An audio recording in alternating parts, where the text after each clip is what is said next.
Good afternoon and welcome to the ISF Virtual Congress 2021. My name is Francine Sayoc with the International Seed Federation, coming to you from a studio in Switzerland. Thank you for joining us and for keeping the conversation going on topics that are essential not only to the seed sector, but also beyond. Resilience. What does it mean? How can seed play a role in resilient food systems today and tomorrow? In the next 3 days, we will have a series of panel discussions with business leaders, experts, and partners. We will also have an exciting showcase of innovations from seed companies. I would like to take a moment to acknowledge our sponsors for the event, our main sponsor, Syngenta Seed Care, our day sponsors, BASF and Corteva, and all the others who made this event possible, Reichswan, Semillas Fito, Incotec, Qualisense, and Kimbria. I would also like to recognize our media partners, Seed News, Seed World, Seed Today, Profita, and Cultivar, and our partners from the World Benchmarking Alliance and Iowa State University who are taking part in the exciting program we have for you. Do join the discussions through the live chat and send your questions for the Q&A. We want to hear your thoughts and we want you to be part of the dialogue. On social media, use hashtag ISF Virtual 2021 and hashtag Journey to Resilience. All right, to open the Congress and to tell us about ISF's engagement to support global seed supply and innovation, I'm pleased to introduce the President of ISF, joining us from Australia, Donald Coles. Hi, Donald. Hello, and to all those seed sector delegates and all those who are not directly involved in working in the seed sector, welcome to the World Seed Congress 2021. We have an exciting, engaging program for you, particularly about resilience. I'm speaking to you all the way from Victoria down in Australia. To anybody outside the seed sector or agriculture, seed looks like a small and rather unremarkable product, but it's fundamental to life on this planet. Almost all living things on the earth rely on seed for their very survival. Seed does not just contain the germ of life, however, but a library of evolutionary history going back around 800 million years. For plant breeders, seed is a treasure trove of information and opportunity. There are some that have thought a little bit more about seed too, like George Bernard Shaw. His quote is, "I think of the fierce energy concentrated in an acorn. You bury it in the ground and it explodes into an oak.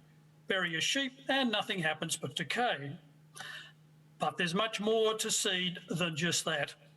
In fact, humans have thought about eternal life for some time, but seed has that capacity. It has the ability to go dormant for not just a few years, but tens of thousands of years. Seed can retain, sustain, and even revive life for most animals on the planet. The work of all the seed sector is therefore critical for life on this planet.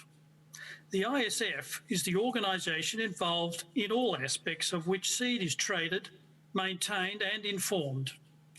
Around 8,000 seed organisations are represented by over 60 membership countries throughout the globe. So ISF is indeed the global voice of seed. Our vision is a world where the best quality seed is accessible to all, supporting sustainable agriculture and food security. A newly developed series of 5 strategic objectives underpin this vision, and this illustrates the critical role played by our members in supporting global food security. But I have to say, there can be no more noble career than that in seed. We regularly talk about the things we represent and indeed what we do, but we rarely talk about the contribution and indeed what we've achieved. So if you ran a bit of a scorecard, at least over the last few years, let's talk about that. Reduced pesticide spraying by 8.6% between 1996 and 2018, which is equivalent to more than 1.6 times China's total crop protection product use each year. major reductions in tillage and fuel use, resulting in a decrease in greenhouse gas emissions equivalent in 2018 to removing over 15 million cars from the roads. Over the past 22 years, yields have increased by an average of 16.5% for corn and 13.7% for cotton. Farmers would have needed to plant an additional 8.1 million hectares of corn and 3.1 million hectares of cotton just to maintain global food production. But let's talk about farm incomes. Out of 147 studies, it was found the chemical use declined by 37%, yields increased by 22%, and farmers' profits increased by 68%. In India, importantly, insect-resistant cotton adopted by vulnerable households earning less than $2 a day, their incomes increased by 134%. Maize farmers in the Philippines had a mean income increase of 50%. And all this is just from advances in biotechnology in the areas it was used. While the seed sector enables production of food, it also supports animal production, including domestic pet food, fibre for manufacturing clothing, reforestation, timber, trees, shrubs, lawn, and seed for gardens and recreational activities that support the environment and human health.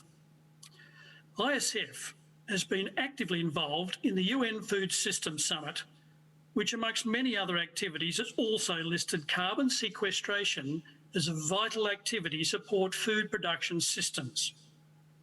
We are therefore now being asked to solve one of mankind's most intractable problems, climate change.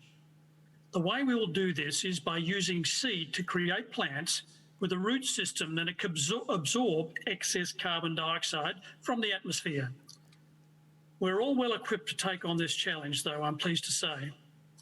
Throughout the pandemic, people in the seed sector have improvised in order to keep seed moving and food flowing. During the lockdown, people have really had to think about the basics of life, in particular, how much food they need to survive. Many have even established gardens for the first time. Demand for vegetable seeds has increased, but transport slowed down. Despite this, very few shortages appeared. An example of making do with shortages when they did occur came from our World Seed Congress speaker, Rrle, a farmer in Zimbabwe. She was telling us recently that she couldn't get the normal stuff expected to buy, so she was forced to buy what probably was birdseed sunflowers from the supermarket just to keep her community in sunflowers. During a visit I made to Chile to see a seed producer, Errico Kulmar, I found a large team of workers hand sorting black seed contamination from barley. Errico explained to me that the black seed was the same size as the barley seed, so he couldn't withdraw it mechanically. Despite this, his customer wasn't prepared to pay for the labour, but Errico did it anyway because the quality of the seed was more important to him than the profit. So let's turn to the bigger challenge of carbon sequestration. Our plant breeder, Anthony Ledden in Australia, has created a new hybrid phalaris which holds the potential to double the organic matter and therefore carbon sequestration in what is a very drought-tolerant perennial grass. But these are just some of the stories, there are thousands of them, that plant breeders have performed all throughout the globe. And our aim, of course, is not just to sustain food supply, but also to meet the other challenges ahead of us. So in summary, seed is vital for life. Part of the evolutionary process, however, is the human interaction with plants and seed. It's therefore vital for plant breeders to continue the work at pace to overcome the challenges ahead. So I'm sure you will enjoy the rest of the conference on resilience. Thank you for your time. Thank you, Donald. Indeed, the work of all those involved in the seed sector is so critical, and not even the pandemic could stop them from keeping seed moving around the world and helping ensure that farmers have their choice of seed to grow. At this time, we would like to talk about the main theme of this Congress, resilience. You will hear this a lot in the next 3 days. So to tell us the private seed sector's role in building resilient food systems, I would like to invite ISF Secretary General Michael Keller. Thank you so much, Francine. Wonderful to be here with all of you. I warmly welcome you from our studio. I think today our topic about food systems and seed resilience is starting. Our journey to resilience starts with seed. But I think you are asking yourself a lot, why is ISF putting a topic like resilience on the agenda? And I think the more important thing is, what means resilience? Resilience means our capacity and adaptability to withstand difficult situations in a sustainable way. And look, from where we are coming. Donald mentioned it just in his talk. COVID-19. COVID-19 could have had a serious impact on food supply around the world. And I think in a joint cooperation together, we overcame the situation. However, we need to notice, still 200 million more people have hunger today than a year back. And I think this is important to have in mind. Second, look where we are today in overall food production. Since 50 years, we have 120% more people in the world. We have only 10% more land used for agriculture. However, we were able to feed. That means productivity increase. And there I come to the point, ISF, International Seed Federation. We need to speak about this tiny seed because things are starting. There's a big impact. There's a big effect on food and nutrition security thanks to seed.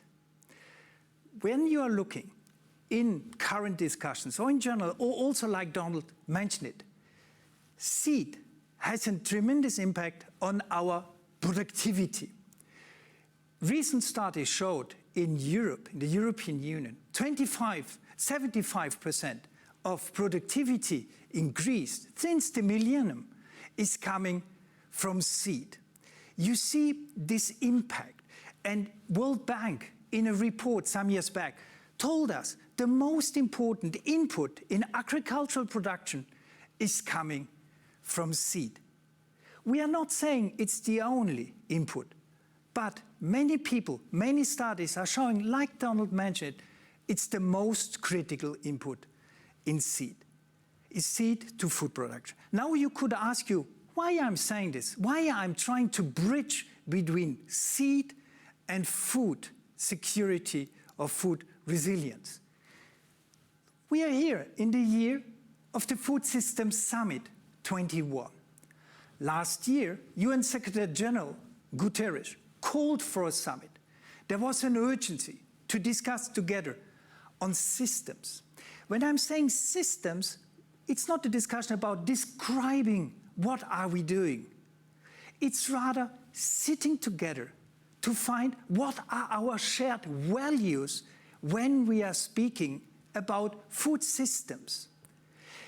You need to understand also there are different scales of food systems: community, indigenous, local, regional, national, international food systems. Different scales have different needs. However, we need to find the shared values.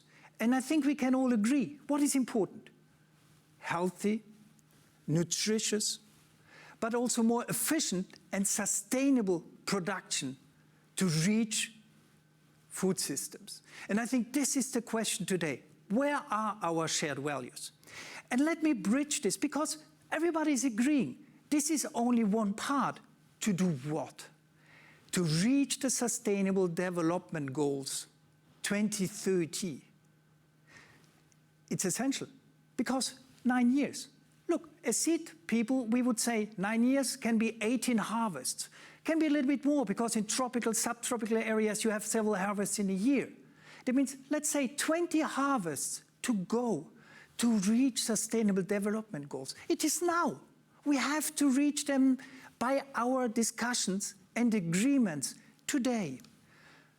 And as a seed sector, the private seed sector took a strong stand some months back. We made a seed declaration. It is not only to showcase what we are doing, and Donald mentioned it nicely. There are many things today when it comes up ending hunger, we need yield increase. Or when you think on all the discussions about nutrition, yes, many things can start with the sea. Look, high oleic peanuts, high oleic sunflowers, but also questions around food waste, shelf life of plants. You see, many things yet today are happening, and Donald, one point he's made always is carbon sequestration. Yeah, cover crops. That means we wanted to showcase yet what we are doing. We do not need to start from scratch. But I think what is more important is we wanted to build engagement. We wanted to build commitment from our side that to reach sustainable development goals. Seed is important, and what the private sector is doing can be a contribution, and we are looking for this cooperation to reach it. And now I'm coming to an important point, which I need to highlight today. It is about the question of seed resilience. Seed resilience. And this is what we are saying our objective. We would like to lift our engagement even further. And again, seed resilience cannot be only delivered by the private sector. No, there is public sector, public breeding. There are lots of things happening also at the community side, also from NGOs, foundations, public research institutes. All together, I think we have one objective, which is resilience. That means food resilience should start with our capacity together to build seed resilience. And allow me to read it, because it's an essential engagement we would like to take together with you. It's the adaptability, and capacity to contribute to food and nutrition security by making accessible, sufficient, diverse, the diversity is important, locally adapted, improved, high-quality varieties to all farmers from the northern and southern hemisphere, taking into account environmental, health, and socio-economic aspects. Many points you see in the discussions we have currently on food systems, or we are having with regard to the SDGs, are mentioned here. The diversity of crops, the capacity also what we are doing day in, day out, the whole year, locally adapted varieties for the farmers, but also building the access. But to move in this direction, there are some needs. And I think this is also important that we can agree on these needs, that we overcome sometimes this difficulty to build the right dialogue also about seed and seed resilience. First, we all agree continued genetic progress is needed because there is a reality to produce more on less land with less impact on environment, climate, soil. Donald mentions carbon sequestration, big important goal, but also increased nutritional aspects.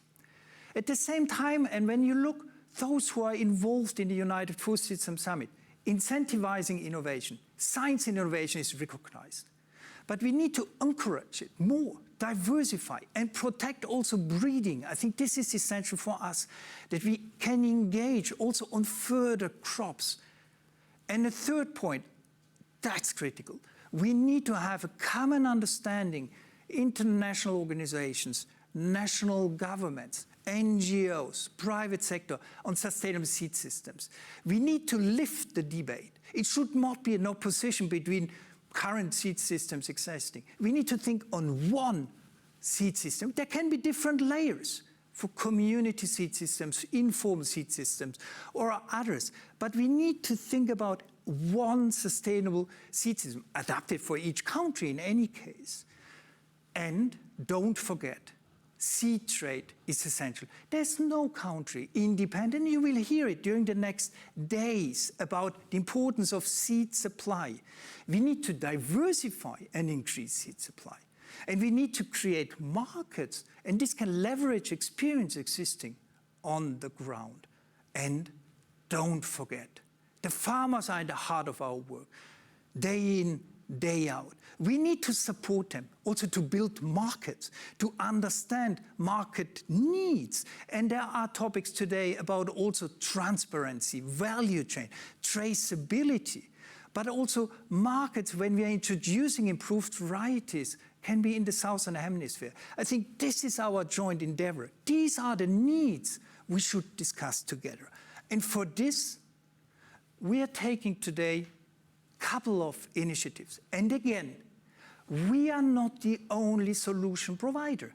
We only can succeed together. But I think it's time now to move ahead. We need to initiate a partnership based on experience and knowledge, not on opposition, not on thinking, I have the solution, not you. No, we need to think, what are the experiences of the last 40, 50, 60 years? What is our current knowledge? We need to set up also a dialogue based on data, how we can build, how we can strengthen sustainable seed systems. As I mentioned, we need to decide today, because we are only 20 harvests away to reach the Sustainable Development Goals. You know, seed is taking time. An improved variety is taking many years. We need to decide it now to be ready tomorrow. And therefore, we think also it would be important that we build joint flagship project in a country with partners, governments, international institutes, NGOs, to focus on an inclusiveness to build sustainable seed system and best practices. Yes, we need to find ways also to inform on the added value of improved varieties. And allow me, just by concluding also here, just some days back, we organized an independent dialogue with the World Farmers Organization on improved varieties. And there was a tremendous search, and farmers are looking to have access. But there are many questions we need to address to allow this access to improved varieties. You see, full agenda. We need to act now.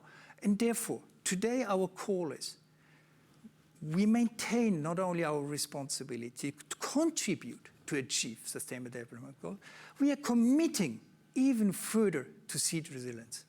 Together, we will succeed. And let us hope that the pre-summit and summit of the Food System Summit will allow us to move further in the same direction. Thank you.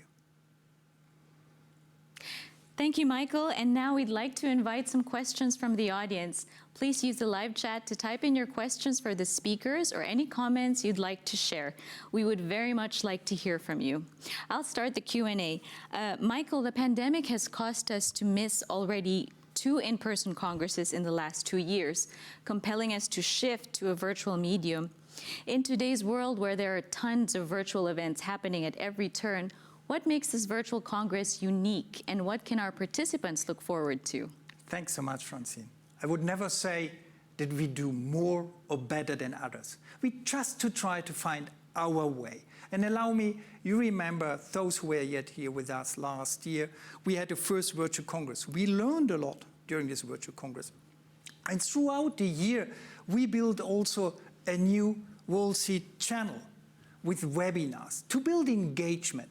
Because I think the important one, why we ended up also today here in the studio with you, is not only about communication. It's not only about connection with you. No, it's to build cooperation. And I think this was somehow the setup and the experience we had in recent months. We need to go further. We cannot stand still today. The world is moving. We have to move. And therefore, we said, let's try the studio. Let's try to engage with you in a new way to cooperate. Thanks, Michael. I'd like quickly to recognize all the people who are joining us from around the world. Please send your questions to the live chat. This next question is for you, Donald. Under your term as ISF president, we renewed the key strategic objectives for the association for the next 5 years.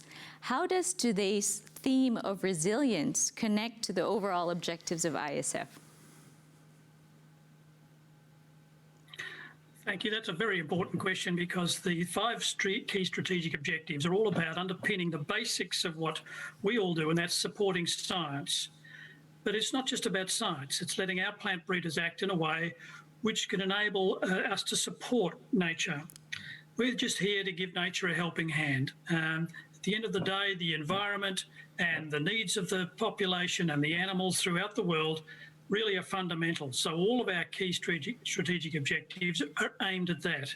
So we've got a long road to hoe here, but we're putting down some really key undertakings for the whole of the global seed industry to ensure that we can not only continue to supply seed, but do it nutritional seed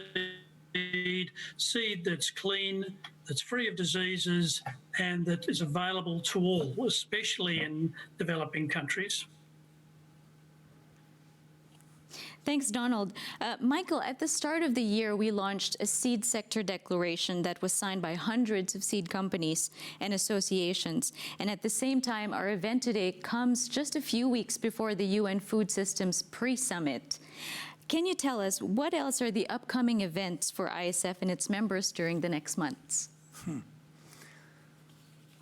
If I would make an advertisement, I would say ISF never sleeps. And because it's also reality, our members are coming from around the world. But I think, let me narrow down only on this year. As we mentioned, in 3 weeks, we will have a pre-summit hybrid event in Rome, Food Systems Summit. And I'm very proud also to inform here our audience. We are one out of the 10 private sector speakers during this event. All the governments will be present. I think that's yet a recognition for us. That's the first step on our way to the Systems Summit in New York in September, October. Our members are engaged more and more also in national dialogues and regional dialogues. I think we need to continue. We need to inform. We need to explain. But there's a second thing, which is extremely important this year. And Donald mentioned it in his introduction, climate change. Yeah, there is the Climate Change Conference in November in Glasgow.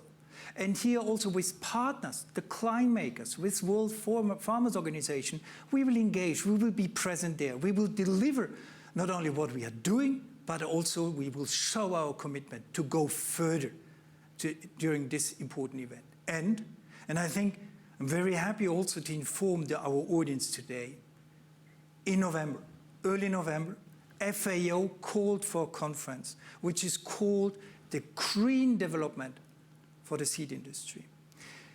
We are a partner of this conference, and we would like to contribute to this conference, because also here, private sector, civil society, governments, international organizations, we will sit here together, and I hope this will allow us to discuss further our pathway to seed resilience.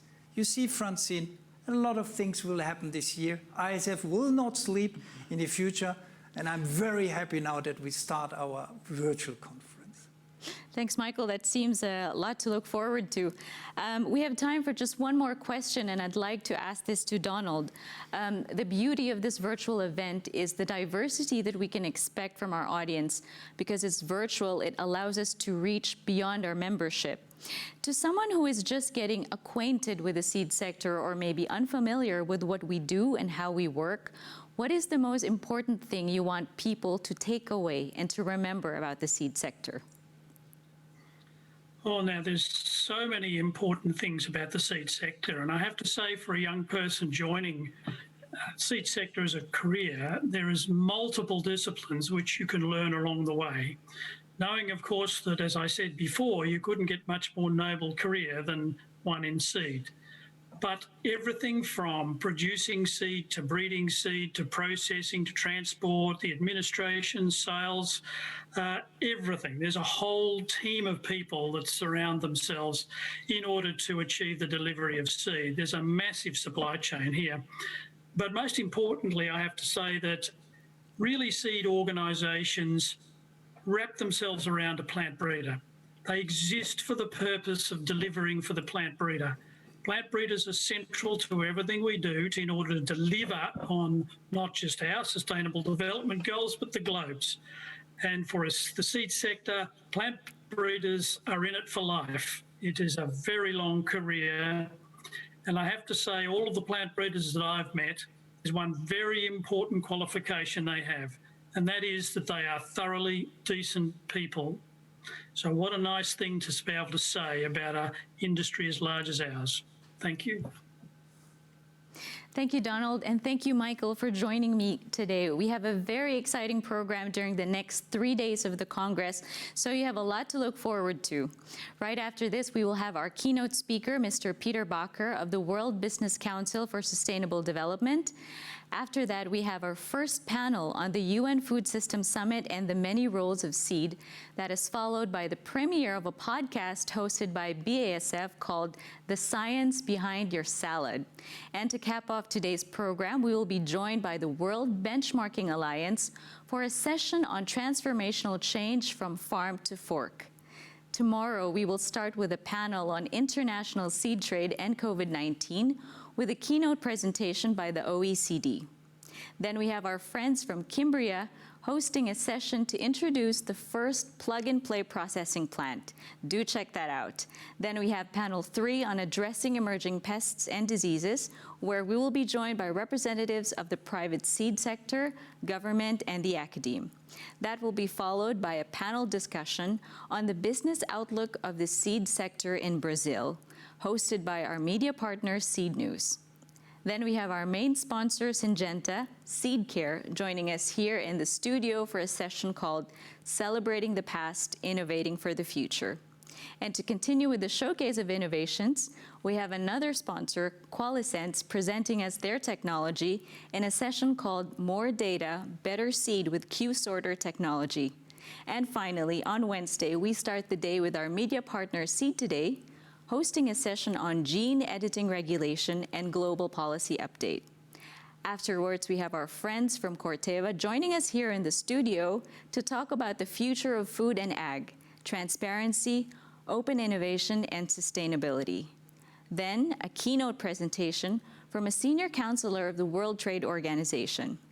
This is followed by a very interesting panel with business leaders on the future of the seed business. Don't miss that one.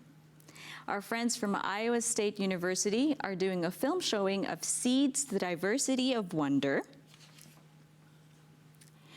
And then, finally, our media partner, Rrle, is hosting a session on communicating about seed and science.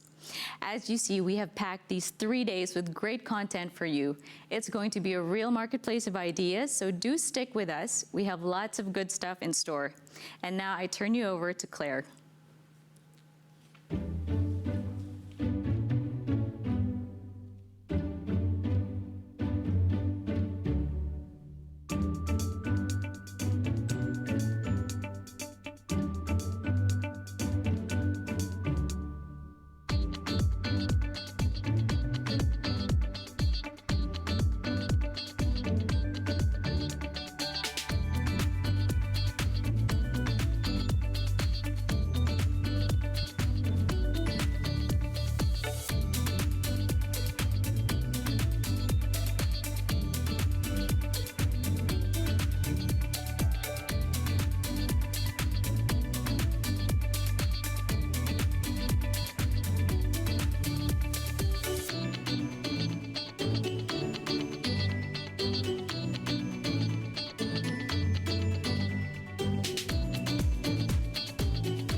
It's my pleasure to have Peter Bakker with us in the studio. Peter is the CEO of the World Business Council for Sustainable Development, an organization of over 200 leading businesses working together to accelerate the transition to a sustainable world. He's also the voice of the private sector at the UN Food Systems Summit, chairing its private sector guidance group, of which, as you have heard from Michael Keller, ISF is a member. Peter, thank you very, very much for joining us today. First question, there's a lot of focus on the COP26. Michael was mentioning that earlier. Why do we need a UN Food Systems Summit? Well, very simply said, without transforming the food system, we have no hope of achieving the Sustainable Development Goals. That's the starting point that the Secretary General of the United Nations has taken. It's the first time we're going to have a meeting where all the actors along the value chain of food will come together and really discuss how to transform the food system to partially achieve the climate targets, partially achieve nature targets, health and equity targets. So it's a much broader agenda than just climate that will be discussed in COP26 or biodiversity that will be discussed in the CBD COP. At the beginning, there was some concern that the voice of the smallholders, the small farmers, wasn't going to be heard enough in this summit. How important is it for you that it's really inclusive? Yeah, I think the UN has taken a very courageous approach to the Food System Summit. They've said two things. It should be a summit of the people, so meaning all stakeholders should be present, and it should be a summit of action, not a talk shop, but really coming together to decide how are we going to innovate and transform the system. There's a lot of work being done to get smallhold farmers in the room, farmer organizations in general, but also to get SMEs into the room, because often when you talk about private sector, you get these big multinational companies in the room, but we need to get the whole value chain of food. And food is a very interesting system as such. At one point, there are common global challenges, and they're summarized as, the food we eat is not healthy at the moment. The livelihood, particularly of smallhold farmers, is not at the right level. Environmental pressures, both biodiversity as well as climate, is way too high. So it's a system which consists of many, many actors, from the smallest of farmers to the biggest of retailers who will sell the products, and we need to get them all in the room. And your job is to build consensus from those very diverse speakers. You've got the food sector on one hand, priority very much on consumers and what they want. You've got the seed sector, consumers are important, but of course their focus is on the farmers. How are you juggling all of those differing, perhaps even competing interests? Yeah, by what we've done is we've set up the private sector guidance group, as you mentioned. More than 45 business associations are being pulled in, ISF being the voice of seeds. And there we've had loads and loads of conversations about, what is actually the objective of a food system transformation? Can we agree that we want an equitable, net zero, nature positive food system that can nourish all people? Well, it took us some conversations, but that's now agreed. So at that level, we're now aligned. I think the main gain that we've been able to achieve is people are now all on the food system transformation. It's not enough anymore to do business as usual, to sell a few more seeds or whatever it is that people try to sell, to really think how do we transform systems to achieve these four big goals. Yeah, and it's true. If you really think in a very harsh way about what is the transformation the system needs, there will be winners, there will be losers. And some losers will decide to be defensive and try to block progress. But a food system summit like this, bringing all the actors together, in my mind, is going to make it inevitable that we need to change the system. And the call that I constantly make to any participant in our meetings is, we will understand where your business may occasionally hurt, and we need to find just transitions out of that. But if you all focus on what are the innovation opportunities that will emerge, then we'll have built successful future businesses It becomes a conversation about the competitive positioning of your company or your sector. And that way we can hopefully mobilize as many companies and associations as possible. Lots of points there that I want to pick up on, but I also just want to encourage our listeners, our viewers from the seed sector. As you've just heard from Peter, he says there will be winners and losers. Well, you obviously want to make sure that you're on the winning side. So please do put questions in the live chat. We would love to hear your questions.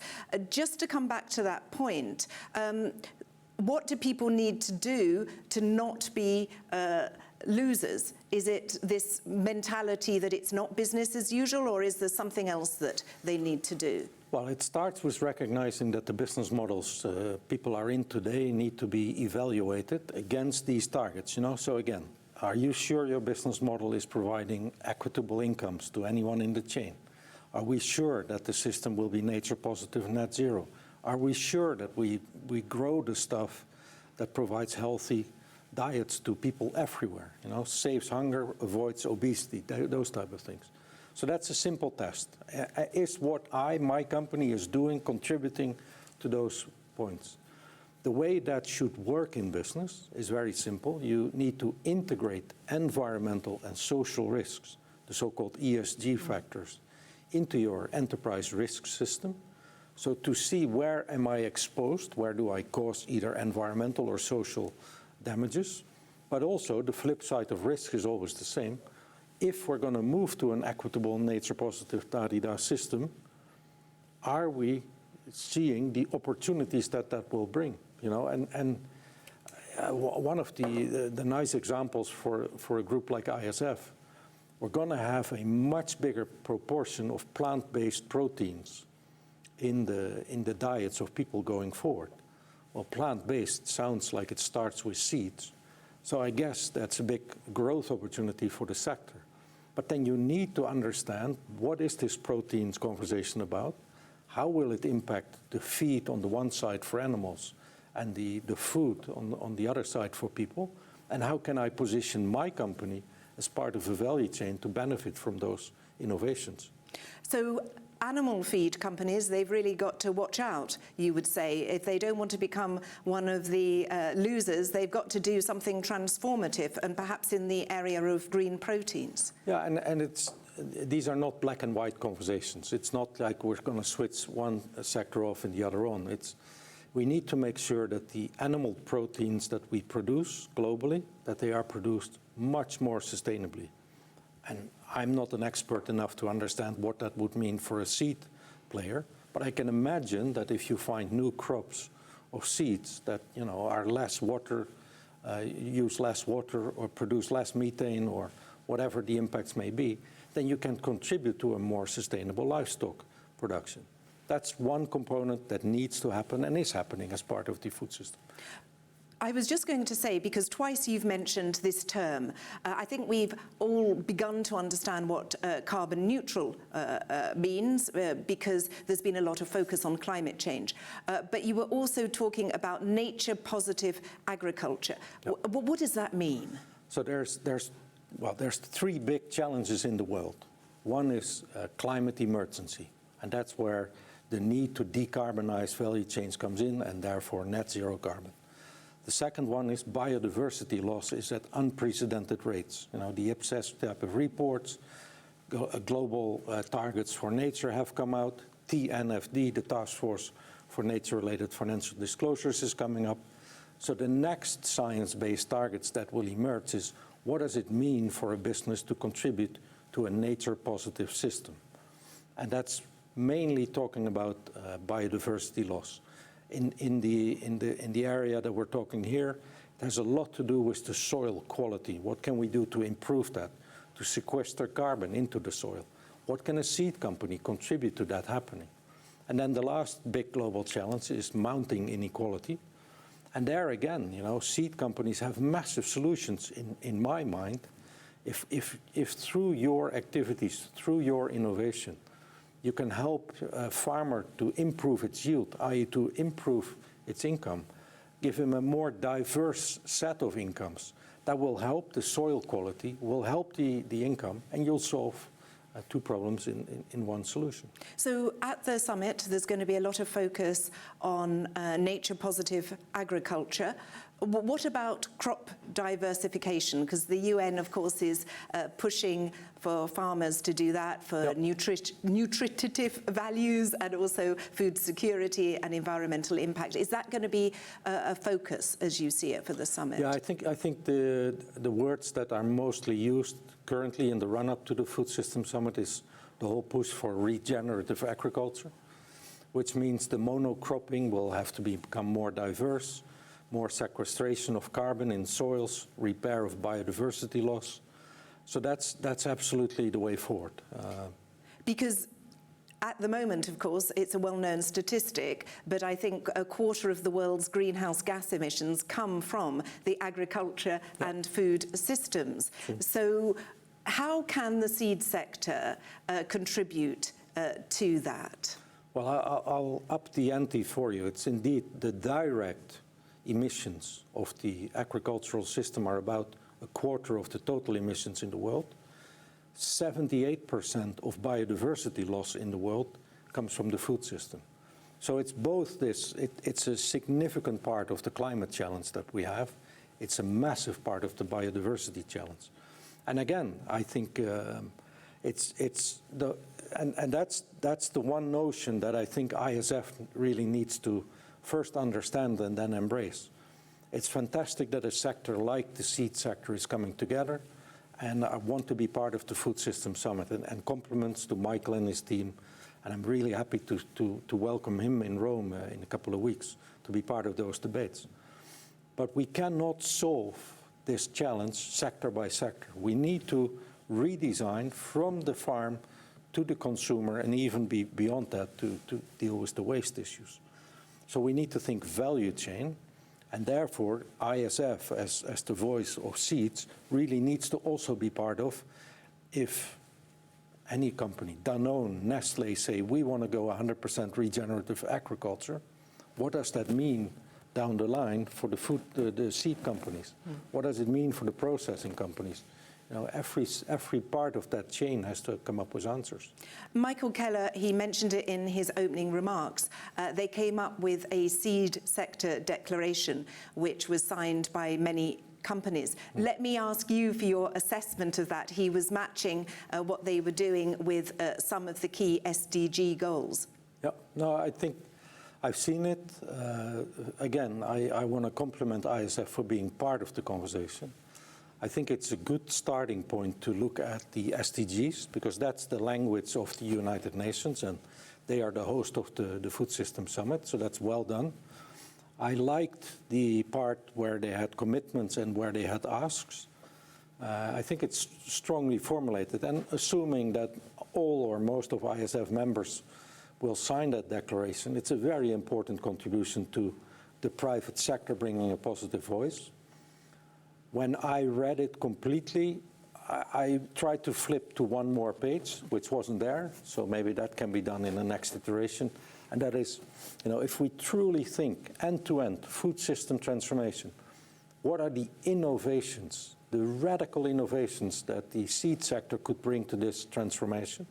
And therefore, you know, what are your ambitions? Not so much your commitments and your asks, but what is the ambition that this sector can bring? Because nobody knows this, but I started my career many, many years ago in a very small seed company. And I recognized what Donald said, you know, the plant breeders is a very unique breed of people. And they're very passionate about nature and how to improve the workings of nature. So I'm hoping that same passion of the food system needs to transform. It's not just about providing seeds to feed people, it's about how do we make the system more equitable, nature positive, net zero, and nourishing for all people. And what can we do in terms of innovations that will contribute to that? If they add that to the declaration, then it's pretty cool. Well, we've got a panel coming up in a moment where we are looking at the UN Food Systems Summit, and I'm going to be asking some of them, why did you sign that declaration? And we'll see what they would put on that extra page that you're asking for. So that's a very good idea. Let's now slightly narrow our focus and look, because there is a pre-summit, I understand, in Rome in a few weeks' time. What do you hope will come out of that? I understand there might be a business declaration. Can you give us a sneak preview of the sort of things that it's saying? Yeah, I actually think the pre-summit is almost more important than the summit itself. The pre-summit will be 3 days, all stakeholders in one room, many people dialing in from outside through Zoom and other forms of panels.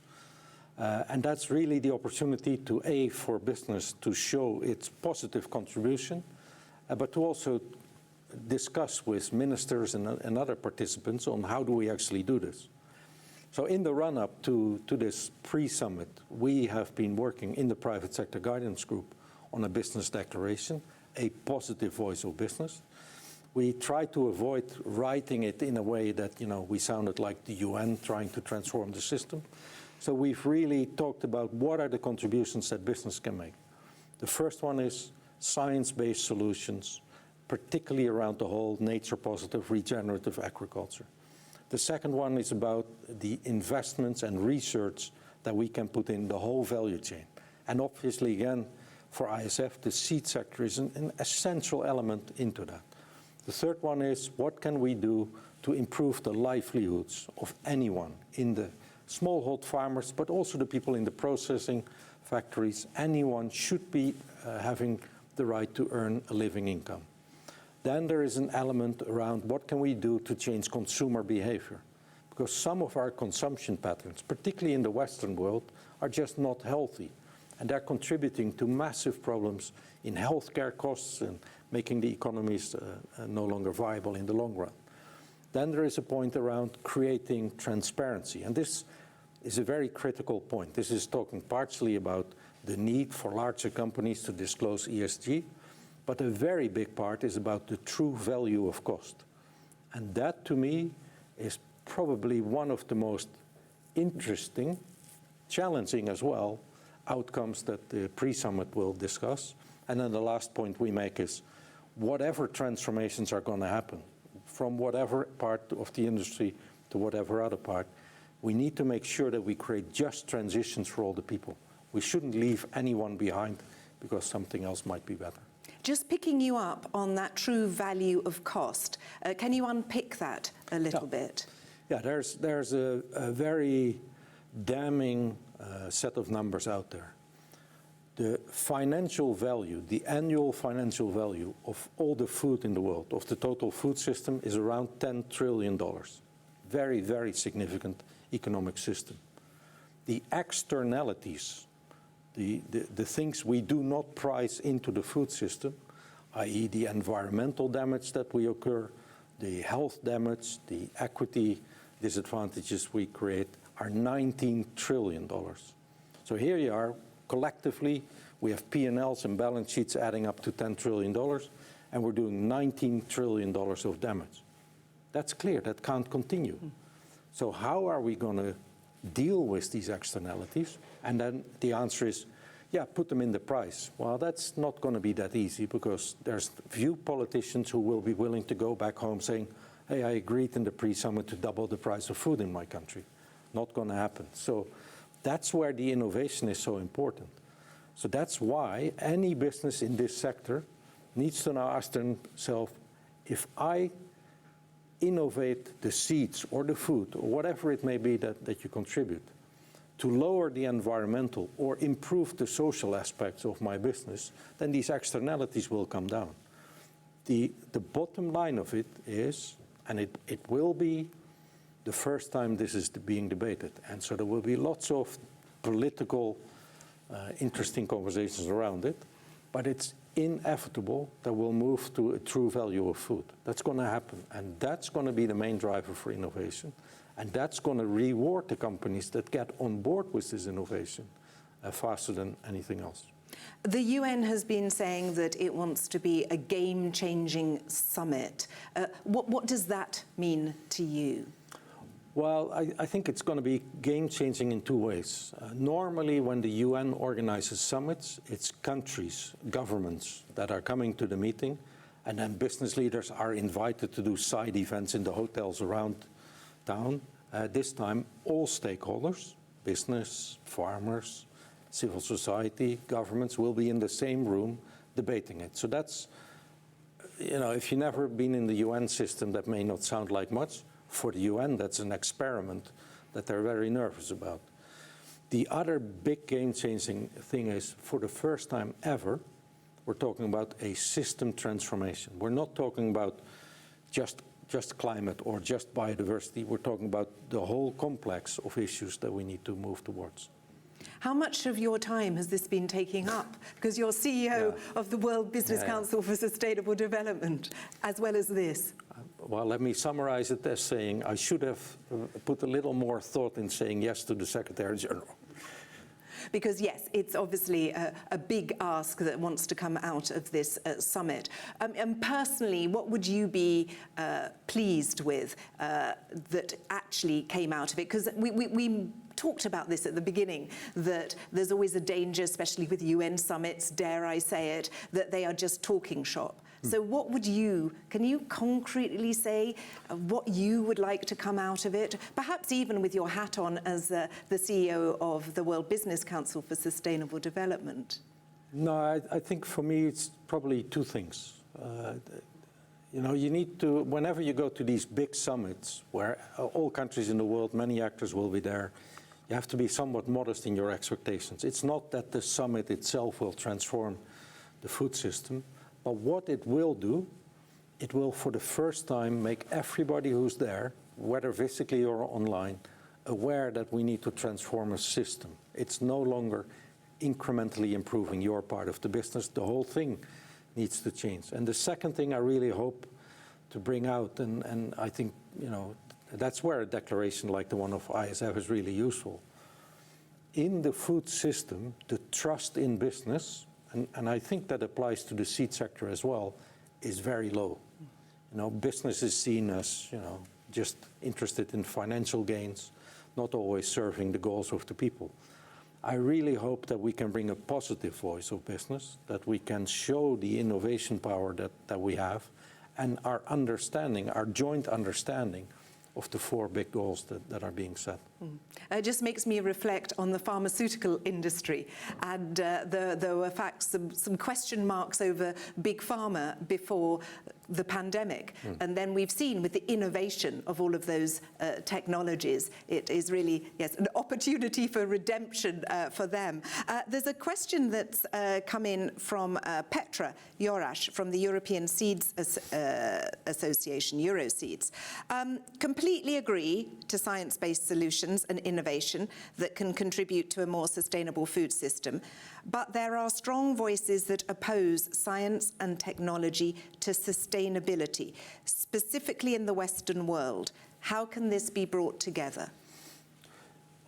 I don't know. I would say over time.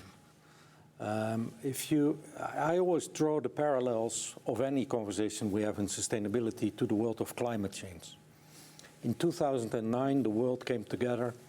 We were this close in Copenhagen to agreeing an agreement, and at last minute, it all unraveled and it fell apart. And then we were in 2-3 years where science, in the case of climate, the IPCC, were heavily criticized, and we made no progress. Then in 2015, COP21, science was much more robust. Business in particular, and in that case city mayors as well, were very much saying we have the solutions, just be ambitious in your agreement. It happened. 2 years later, the IPCC came out with a new report saying 2 degrees is no longer the target, it's now 1.5 degrees, and look now, there's more than 3,000 companies in the world that have set net zero targets. So this takes 12 years. I don't expect that same thing to happen in the Food System Summit in 1 year, but we can learn from climate. 5 years from now, targets will be there, science will be robust, business will leading the innovation, and the future looks good.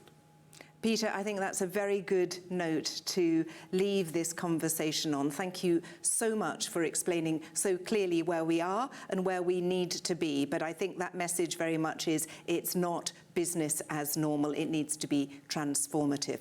So thank you, Peter Bakker, CEO of the World Business Council for Sustainable Development, for joining us today.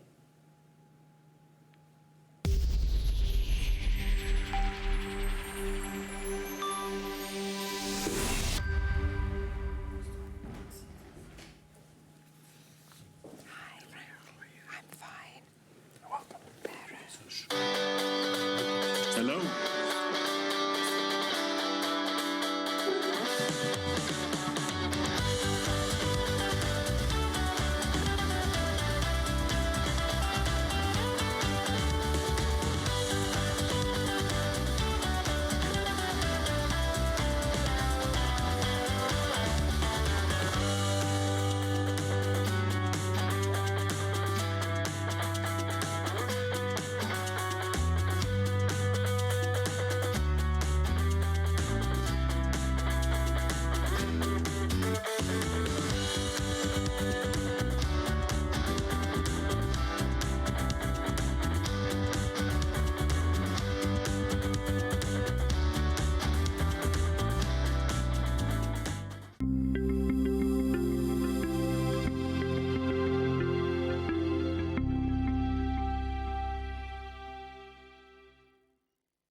Well, as you heard from Peter Bakker there, the CEO of the World Business Council for Sustainable Development, what we really need if we're going to meet the dual challenges of climate change and feeding a growing population is a transformative action.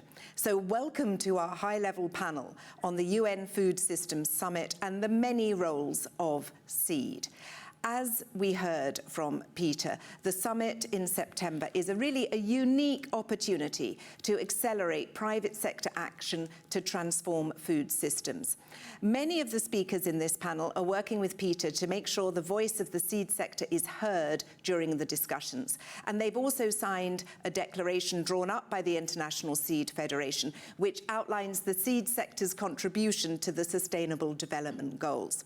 We'll be finding out their role in the UNFSS, why they signed the declaration, and how they're contributing to a more resilient food system for the benefit of the planet and people. So we're joined remotely by Rrle Mashumba, a farmer from Zimbabwe and founder of Manandi Africa, an organization that helps rural women combat poverty and malnutrition. Frank Berger, with me in the studio. And Frank is CEO of the Vegetable Seeds Board Division of Groupe Limigraine, the global market leader in vegetable seeds. And Frank represents France on the board of ISF. Joining us remotely, Francine Sayoc, who wears two hats. She's the Public Affairs Lead of East West Seed International, a market leader for tropical vegetable seeds in Asia, Africa, and Latin America.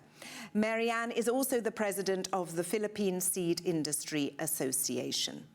And Eric Vierwald is the CEO of Syngenta Group, one of the world's leading agricultural companies, a market leader in crop protection, and number 3, I understand, globally in seeds, unless he corrects me.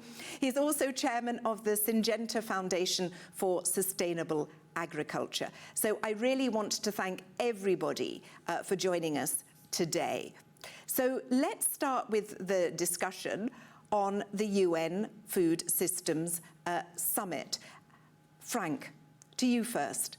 You heard Peter Bakker there outline his ambitions for this summit. What do you want to get out of it?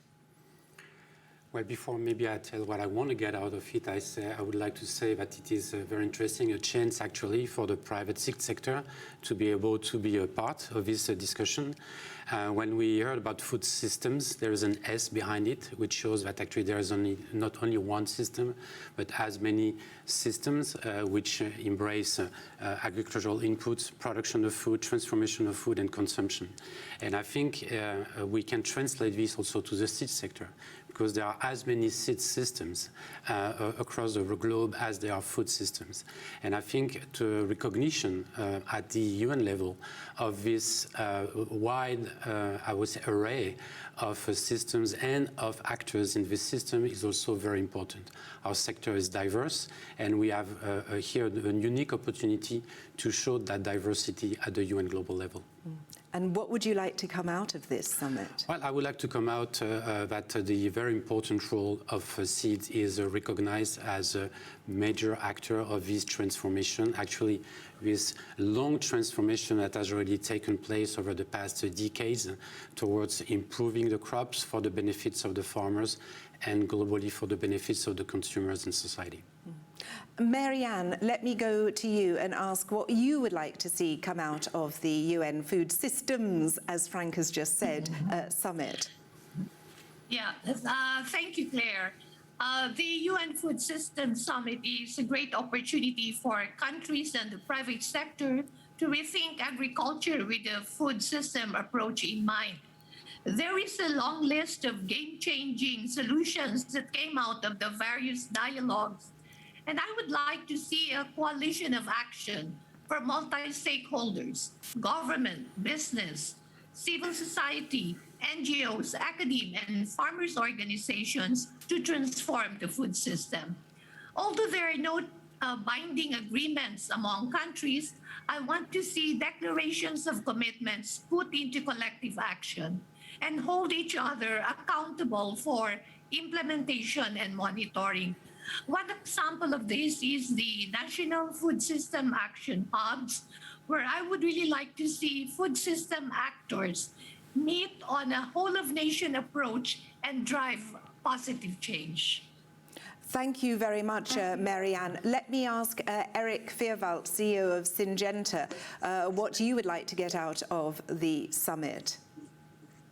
First of all, I think it's a critically important summit at this time in the world's development.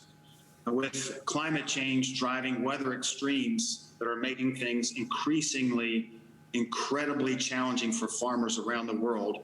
You've heard about the heat dome in Pacific Northwest of US and Western Canada, reaching temperatures up to 49.6 degrees. We are seeing increased drought, flooding, wind events, and even cold weather significantly impacting farmers' ability to grow crops. So I think if the world comes together and realizes that we have to help farmers adapt to climate change and also be part of the solution to climate change, and then have the entire food system support that, it will be clear that seed technology is critically important to that, as well as other technologies that farmers need to have to be able to address this incredibly important challenge. So I think if we come away understanding the importance of the challenge, and by the way, food commodity prices are going up dramatically, food prices are going up dramatically, we need to feed the world and take care of the planet. If the world recognizes the importance of technology to be able to solve these challenges and the criticalness of seed technology in that, then it will be a big success. And we'll be talking more about seed technology and innovation. But let me ask Rrle, a Zimbabwean farmer and the founder of the Mahandi organization, which helps poor women combat poverty and nutrition. Rrle, what would you like to see out of the summit? I concur with the previous speaker. What I would like to see come out is more what can we do as a whole value chain to support farmers on the ground, access technology that will help them grow more climate smart cropping. So there's a lot of technologies that are out there, but the real challenge is that the reach of these, especially when we're looking at developing countries like Zimbabwe, where access to these technologies is very expensive. It's mainly available for in developed worlds. So how can we improve that and reduce the cost? Because currently farmers have to carry the whole cost of on their own. But how can we look at a value chain approach where we are supporting, making sure that farmers are reducing carbon emissions, are adapting to climate smart practices, but they're not carrying the costs on their own? Thank you very much for that. Yes, no, and that actually picks up, doesn't it, exactly on what Peter Bakker was saying earlier about this need for this just transition and the focus on small farmers. Absolutely. Now, we were also hearing about the ISF seed declaration. Peter Bakker said he'd like to see another page on it, and for it to be slightly more ambitious. Let me ask you, Eric, your view on what Peter Bakker has just said, and perhaps a more simple question, why did you sign it? We signed the declaration because now is the time when the world has to step up to these challenges, and the seed industry is a critically important part of stepping up to these challenges. So it was no question that Syngenta Group was going to be part of this.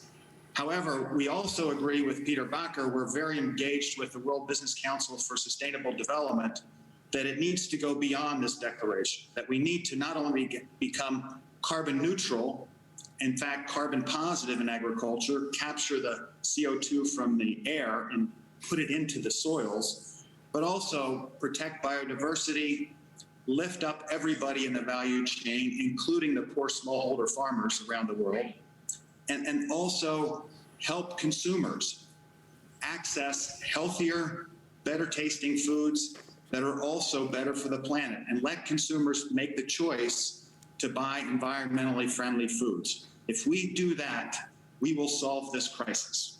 Thank you. Frank, your view on the seed declaration and why Limegrain Group signed it, and would you agree with Eric there that it needs to go one step beyond what it says at the moment? Well, I fully agree and concur with Eric. There was no question also for Limegrain that we would sign the declaration. Actually, 3 years ago, we revamped our project for the company, and we call it Cooperating for the Progress of Agriculture Everywhere for Everyone. So cooperating means working with all the parts involved, and everywhere for everyone means that everyone from the farmers to the consumers have to find value on this. That's the first reason. The second reason is that we absolutely do believe in the power of plant breeding and innovation. Lately, Euroseeds, so our European Seed Association, has commissioned a study by a German scientist, Mr. Rrle, and he has proven that over the last 20 years, if we would not have had plant breeding and the progress of plant breeding, we would have needed 20 more million hectares of farmland to be able to supply the needs of the European population.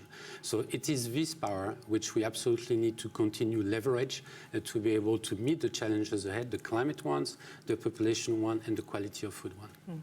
Francine Sayoc, your view on the seed declaration. Yeah.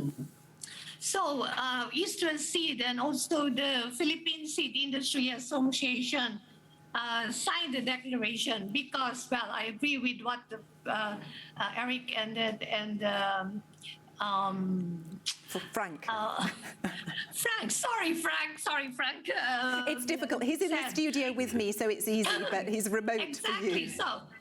Exactly, so I can see his face here.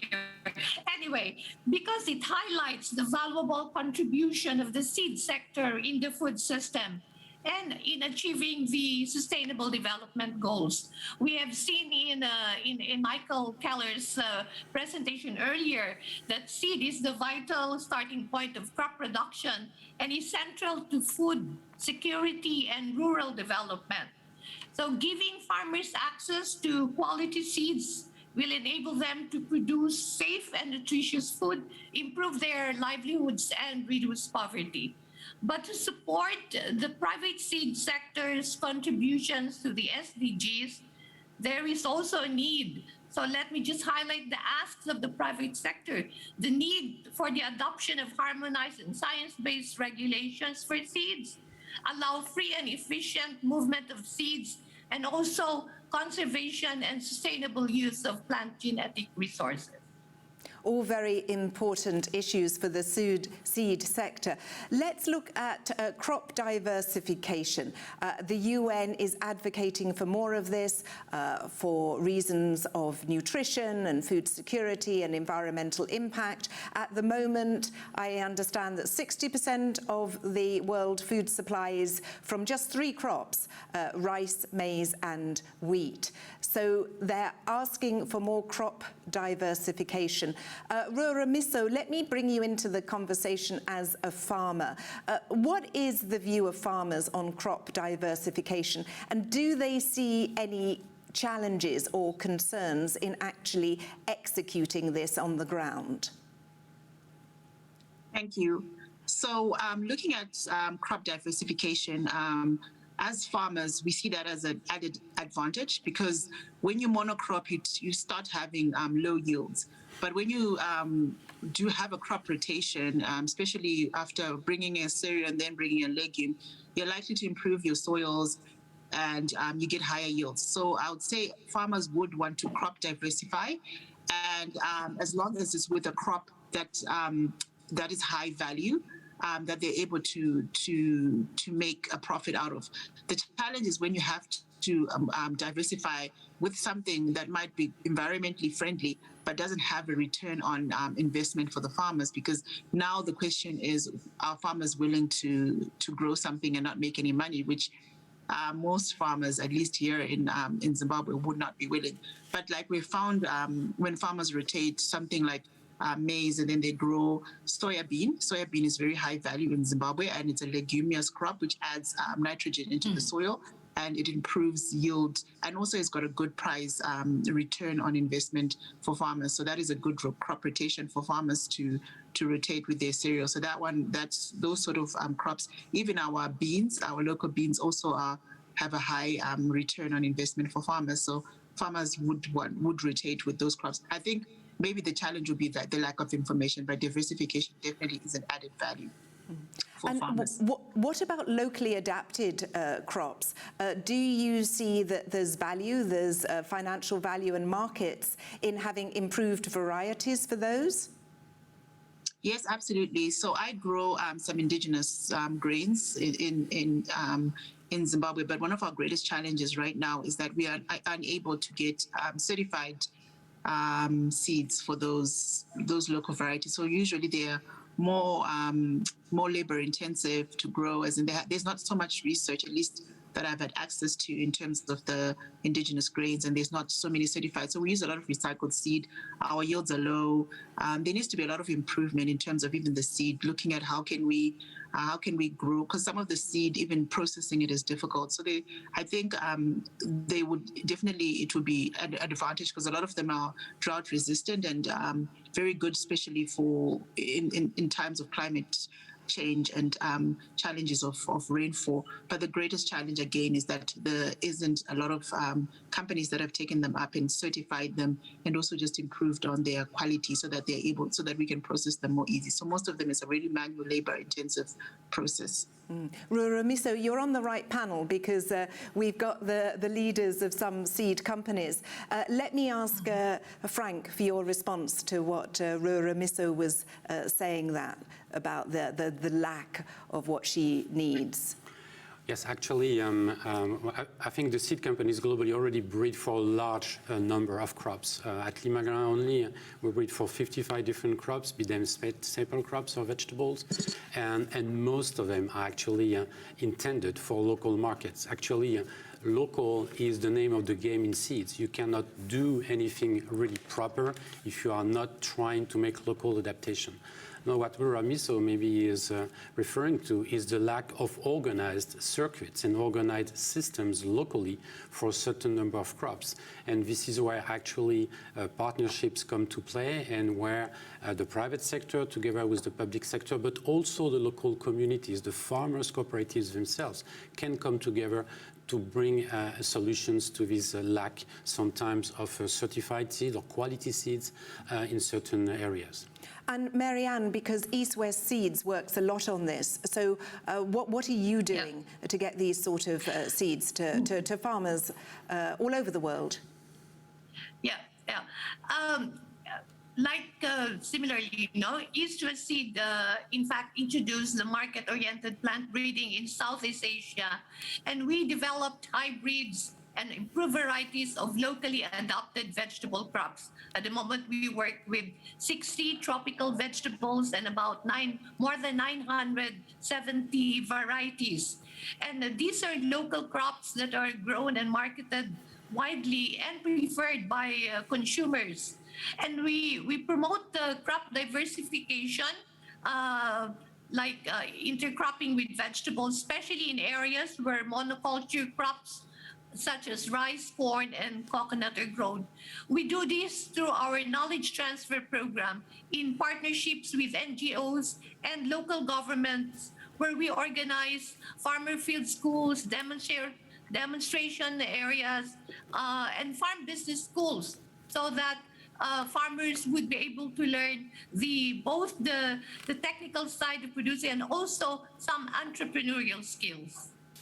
So we've talked a little bit about locally adapted crops. There's also the issue of orphan crops. And in the seed declaration, under SDG 2 on ending hunger, it says the seed sector needs to improve varieties of orphan crops. So, crops such as cassavas and yams and sweet potatoes. Eric, I wanted to bring you in because you're the CEO of the Syngenta Foundation. And there always seems to be this, dilemma. How do we facilitate the development of new varieties and traits of these sort of crops that can be very useful for, poor farmers or poor consumers, but they might not have a huge commercial revenue?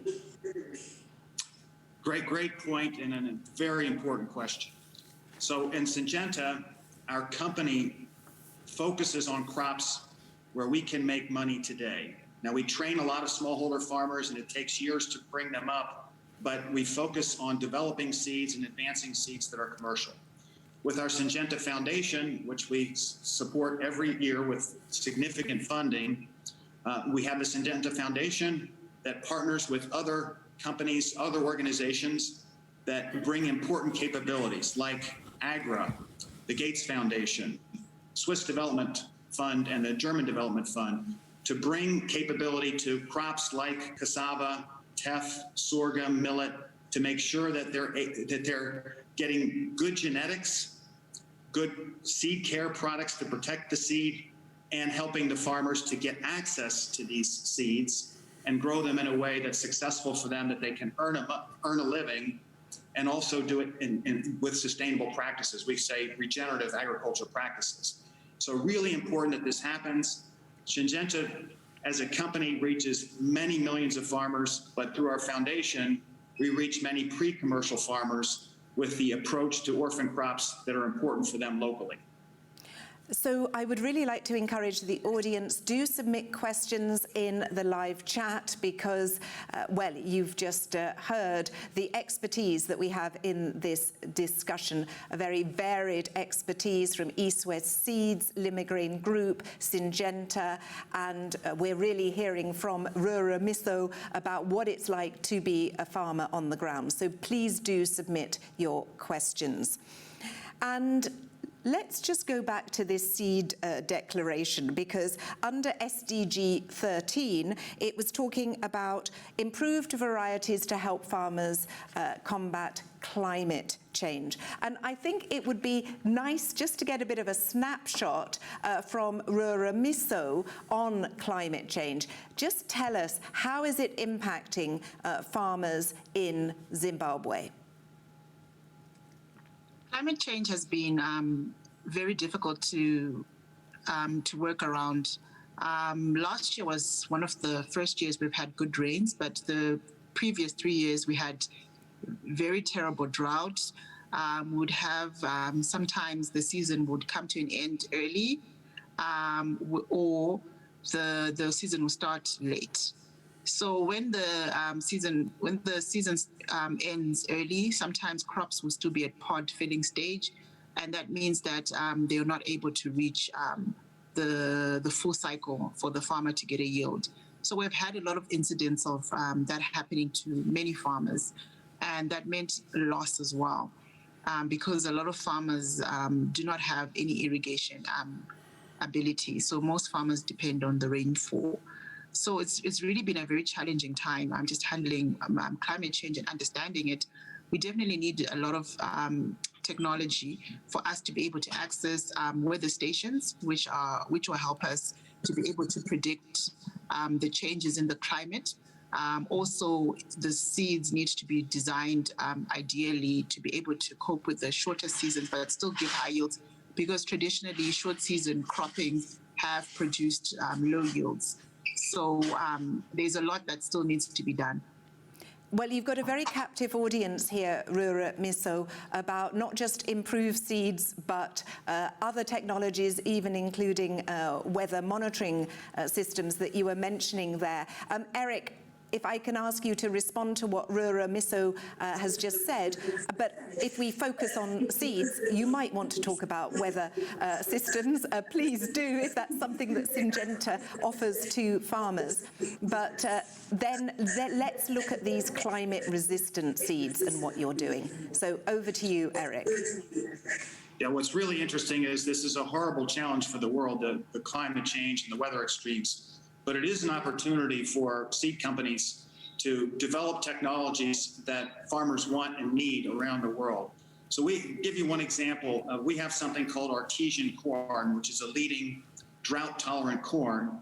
And what we did was we looked at our hybrid performance all around the world and found that a couple of hybrids had much better performance than all the rest under drought conditions, much higher yields.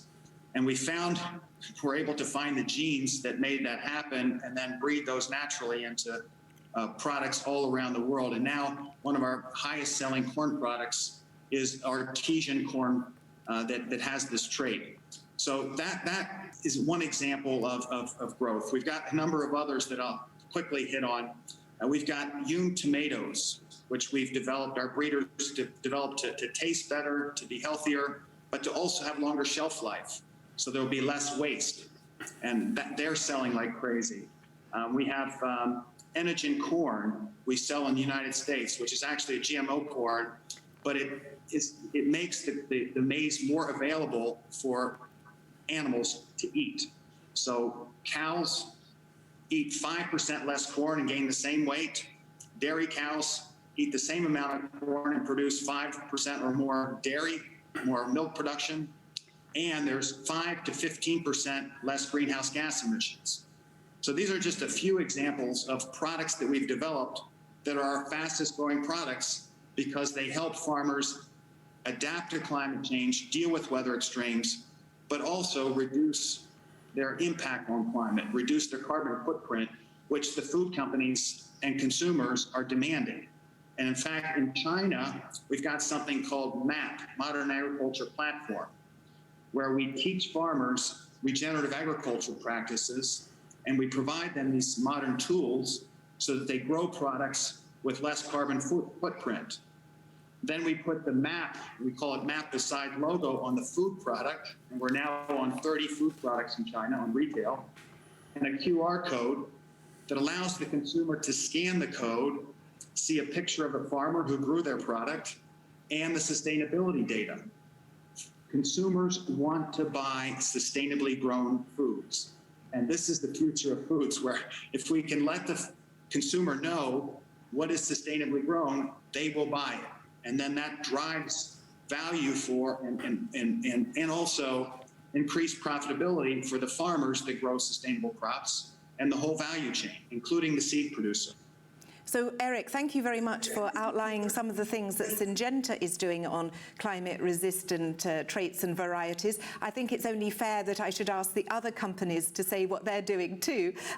Frank, what's Limigrain doing on climate-resistant seeds? Well, I think the key word under all the initiatives that Eric Rrle has identified explicitly is the word efficiency. What is important today is to make sure that we have plants, or we can bring plants to the farmers that are efficient. Efficient in using the water, meaning necessitating less water to create a similar output, more efficiency on the use of our inputs, like nitrogen, for instance, which we know is a big problem because of the runoffs of nitrogen into the environment. So we have several programs who are directed to this, but there is also another element to it, which is that through climate change, you are also seeing more and more new disease pests, plant pests appearing, and you also see them spreading more across the planet even faster.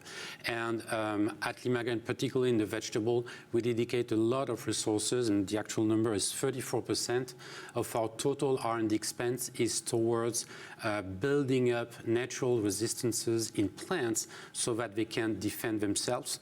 So produce more for the farmers, but also necessitate less of some of the inputs that are less desirable, like some of the chemical pesticides. Understood. Marianne, I'm just wondering, you're very much focused in Asia. Of course, you're also the president of the Philippine Seed Association. How do you convince these farmers to buy these seeds every year? Because, of course, there is a cost to this, rather than using the seeds that they might naturally have. So, farmers are easy to convince for them to see is to believe. So our strategy is really show them that these improved seeds work. So we always organize as the Philippine Seed Industry Association with 27 member companies to do variety awareness programs, field days, and harvest festivals. And we always emphasize to them that, seeds is actually only about 5 to 10% of the total cost of crop production. So, and it is the most important input. So they should not really scrimp on seeds. So that's how we convince them. And when they see that they get higher, better income, higher yield using these improved varieties, then we don't need to convince them again, because they say that you can only fool a farmer once with a bad harvest. And thank you for submitting some of your questions, and I'm going to take them in a moment. I'm just going to ask each of our speakers for something about access, because the Access to Seeds Index says only 10% of the world's smallholders have access to all of these improved seeds that we've been talking about. So, Frank, one thing that you're doing so that it's not just 10% of the world's smallholders who benefit from these improved seeds? Well, I'd like to go back to the notion of systems here. As we say, there are as many systems, seed systems, as there are situations. Of course, in the Western world, in the developed countries, we see that there is, I would say, a pretty well divided roles and tasks. The seed companies usually do the breeding, do the research, do the innovation. But we are also working with large networks of farmers who are seed multipliers, multiply the seed, and then we try to bring the seed to the market through various systems. Any system is as robust as its weakest link. And the problem is that if you do not have all of these links aligned properly, then you will be at a loss to bring the innovation actually to the farmers. So there's a lot to it. There's a lot to do with regulation. There's a lot to do with how government helps the systems organize themselves. But there's also an element of self-organization. And I would like to come back here to the cooperative nature of Groupe Limagrain. We are farmers' own cooperative. These farmers organize themselves, and they really wanted to create something around the seed that will bring value to their farms as revenues, but that will also help them increase the yields and the output of their production. And this element of self-organization, I think, is extremely important. Marianne, you say that once they've seen the product, the farmers want them. But 10% of smallholders having access to seeds is not very high. One thing can you do to make sure the next time that access to seeds index comes out that it's higher? Yeah. So we partner. I think having a good extension service is very important. And the example in the Philippines, when the extension service has been devolved to the local government units, farmers were not getting the right extension advice that they deserve. So private seed companies and even non-government organizations are now stepping into this arena of providing agriculture extension services to farmers. And that's the way that we could give them better access to information.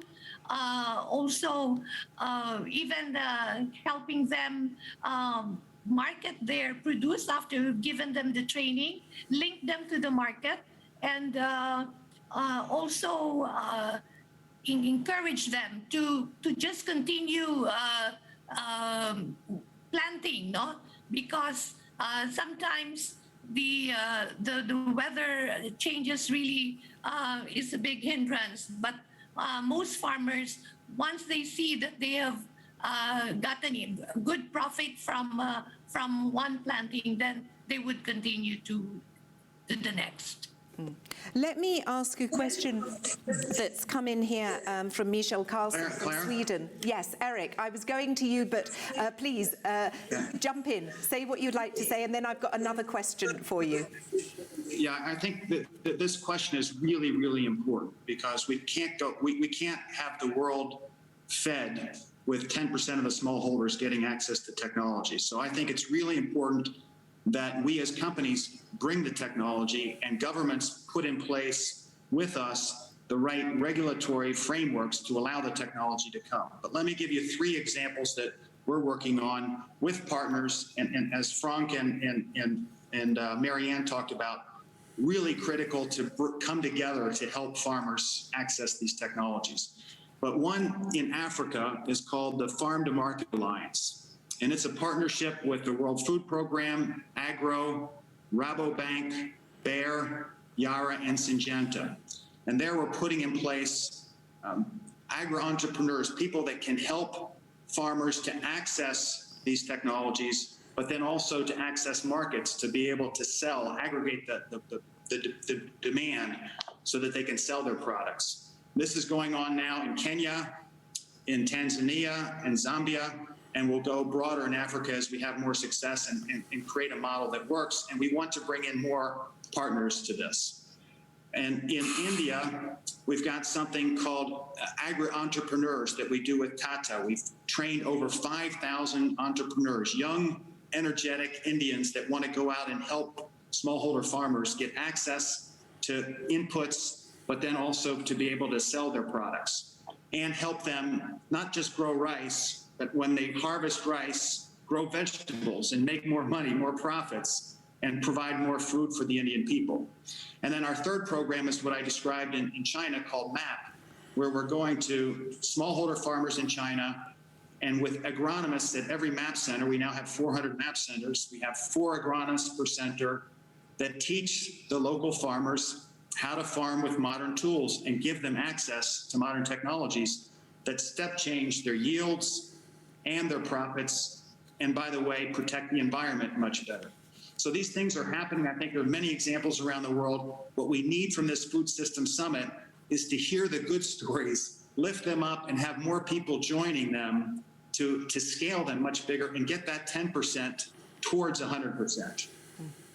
Thank you, Eric. That was a very important intervention. Let me also put a question that's just come in from Michelle Carlson from Sweden. Eric, to you. Besides plant breeding, are you starting to embrace digitalization and precision farming to help farmers improve their productivity? Absolutely. So that's a big deal.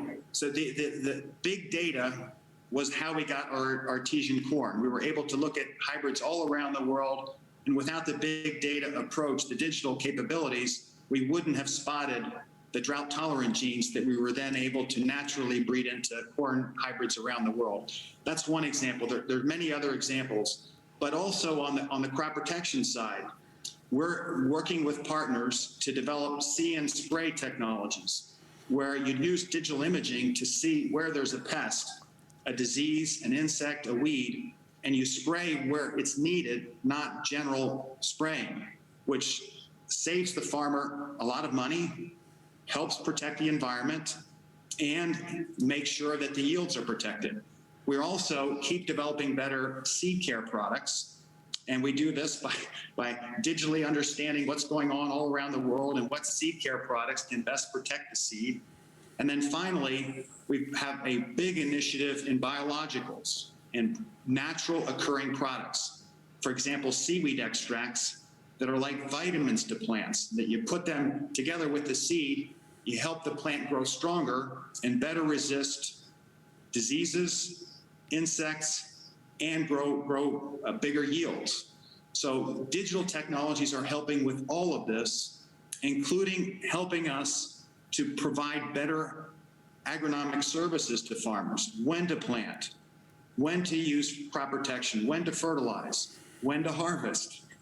These tools are enabling us to get to tens of millions more farmers than we could without the digital tools. Marianne, how widespread is the use of these digital tools that Eric's been talking about, and also the idea of precision farming in the Philippines, and also you're the public affairs lead for East-West Seeds, as you have two hats.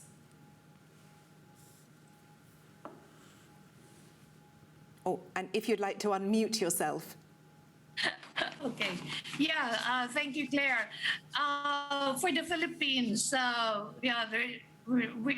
precision agriculture is still in the infant stage. But this Real Food System Summit dialogues, the national dialogues, have stressed the importance of precision agriculture. So there are now companies who are really engaging in this.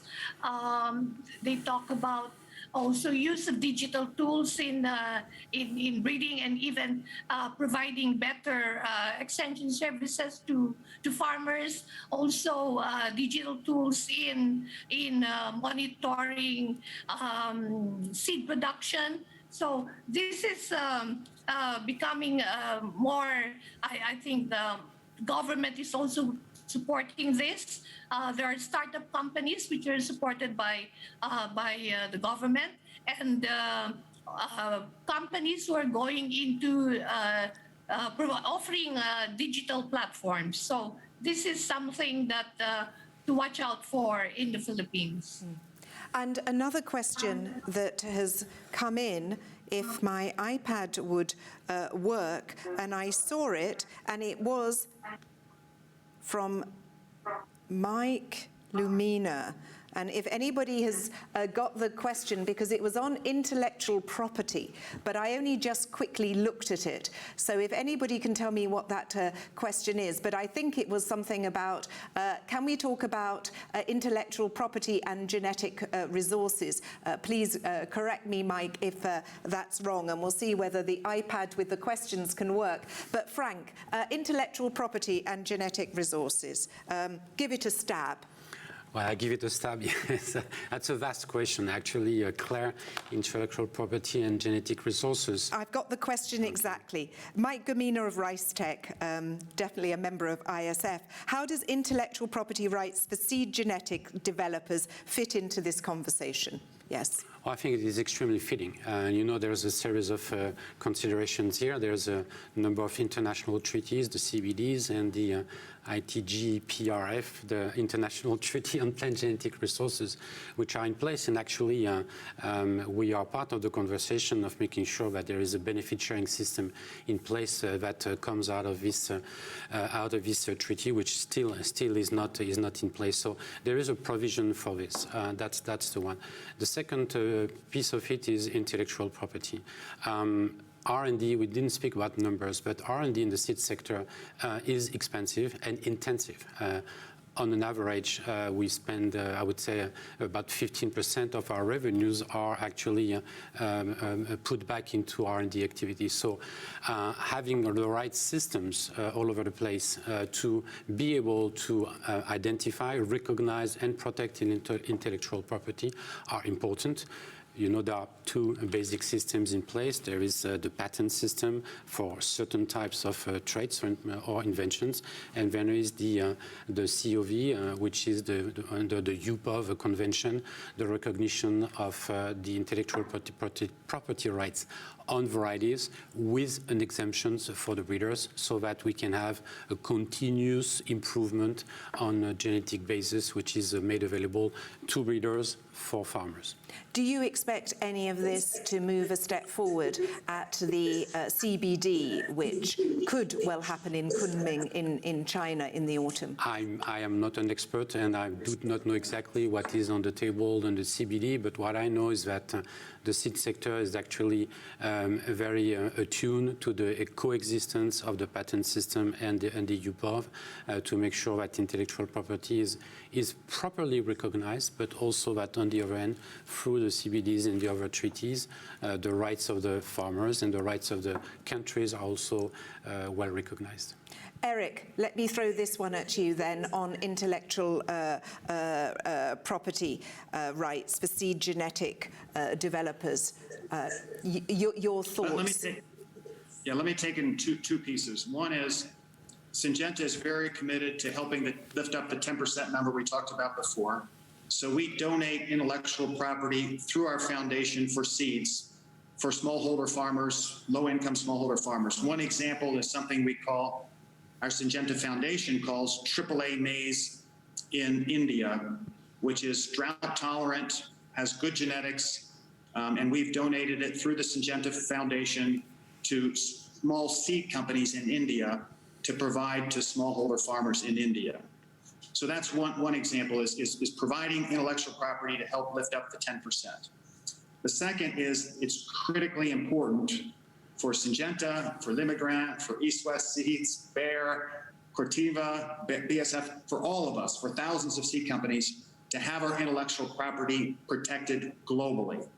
And we've had our intellectual property pirated in seeds all around the world, the United States, Eastern Europe, Latin America, everywhere in the world. And the biggest thing you hear about is China because of the geopolitical challenges. I can tell you, we vigorously defend our intellectual property everywhere from people that steal it, including in China. We've had a number of cases where we've taken intellectual property thieves in China to court, had them arrested, had them stopped selling our illegally pirated seeds, and our competitors have welcomed that in China because it's important that intellectual property, like in pharmaceuticals, be protected. So as Frank mentioned, we can spend a lot of money on research to develop new seeds, but it's also very important that we get the genetics to the low-income, smallholder farmers that need it, that don't get access to our latest and greatest seed products. Yeah, no, I think everybody can understand that. We know with the pandemic, it's a lot about intellectual property waivers and, yes, how the pharmaceutical industry and your industry talk about, well, we need that for innovation. Another question that's come in from a lady in the Philippines. This year is the International Year of Fruits and Vegetables, where consumer health and nutrition are central. Frank, perhaps one for you. Are seed companies also looking at the nutrition aspect in breeding new crop varieties? Indeed, they are. Actually, and I think there was a question about biofortified food, which is one topic which came up during the discussion in the United Nations Food Systems Summit. Elements of nutrition are elements of technological transformation, which are embedded in the varieties, are always very important. I think Michael earlier mentioned high oleic sunflowers, which is varieties of sunflowers with a better balance between saturated and unsaturated added fats. At Limagrain, for instance, we've been working lately on a new breed of wheat, which is called Lifey wheat, which has long chains of starch, which make it much more digestible and create actually a much more healthier balance for the consuming of starch-based products. We also, there are several programs, and actually there was an interesting development lately with a gene-edited variety in Japan, which has a component which protects the heart in it. So yes, nutrition is something which is very closely not only watched but worked upon by seed company, and I think it spans all across the full span of variety of species. And I will come to Eric and Marianne in a moment on that, but I would like to bring in Rrle, because I know that you've got some experience of growing these biofortified crops. This is yet another one of the subjects on the UN Food Systems Summit, biofortification. What's your experience with these crops, Rrle?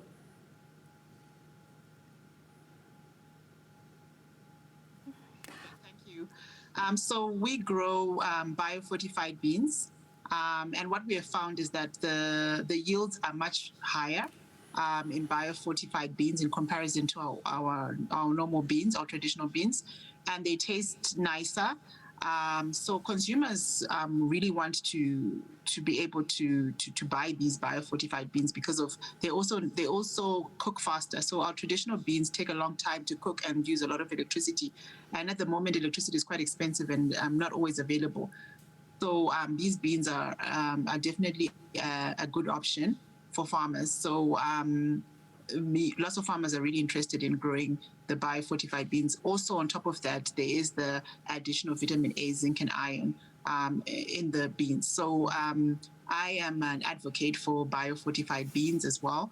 And we're also looking at maybe growing biofortified sweet potato.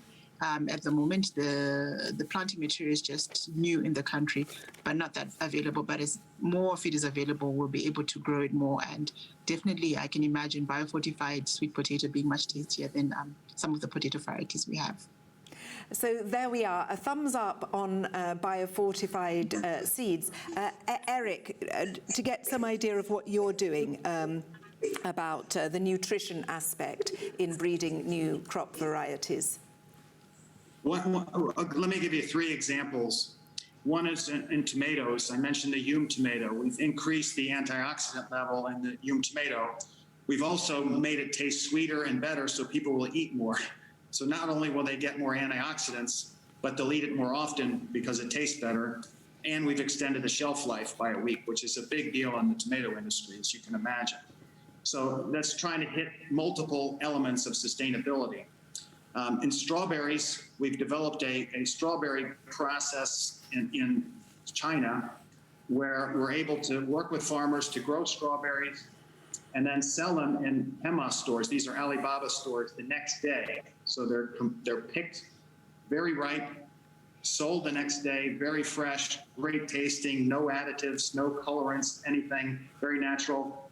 And people eat more because they taste so great. And because they're sold the next day, the supply chain has collapsed, so a lot less waste in the system. So the actual cost is not that much more to get consumers very fresh product that tastes great and obviously are very healthy. The third area I think is also really important is that there's more and more talk about plant-based foods and the importance to the environment and health for eating more plant-based foods. Well, many grains, many crops, soy included, are bred mainly for animal feed because that's the main outlet. Well, we're now breeding for human consumption of these crops to make sure that they taste better and you don't have to have a lot of additives to mask the off tastes that animals don't mind. So if you breed them for human use, then not only can humans access more plant-based products, but they like the taste better and they'll grow faster, and you don't have the additives that are less healthy. So it's even healthier than the plant-based products of today. So those are a few examples, but it's a really important area. And that makes me think of what Peter Bakker was saying about the importance of green proteins, one of the focuses on the summit, as most probably in the US and in Europe we're all going to be eating less meat, but it could be an opportunity to grow more of these green proteins. Marianne, let me ask you two questions. The farmers in the Philippines, are they like Rrle Miso and they see just positives with biofortified crops? And with your East-West hat on, what are you doing about looking into the nutrition aspect in breeding these new crops, biofortified crops? Okay. Vegetables are naturally rich sources of micronutrients.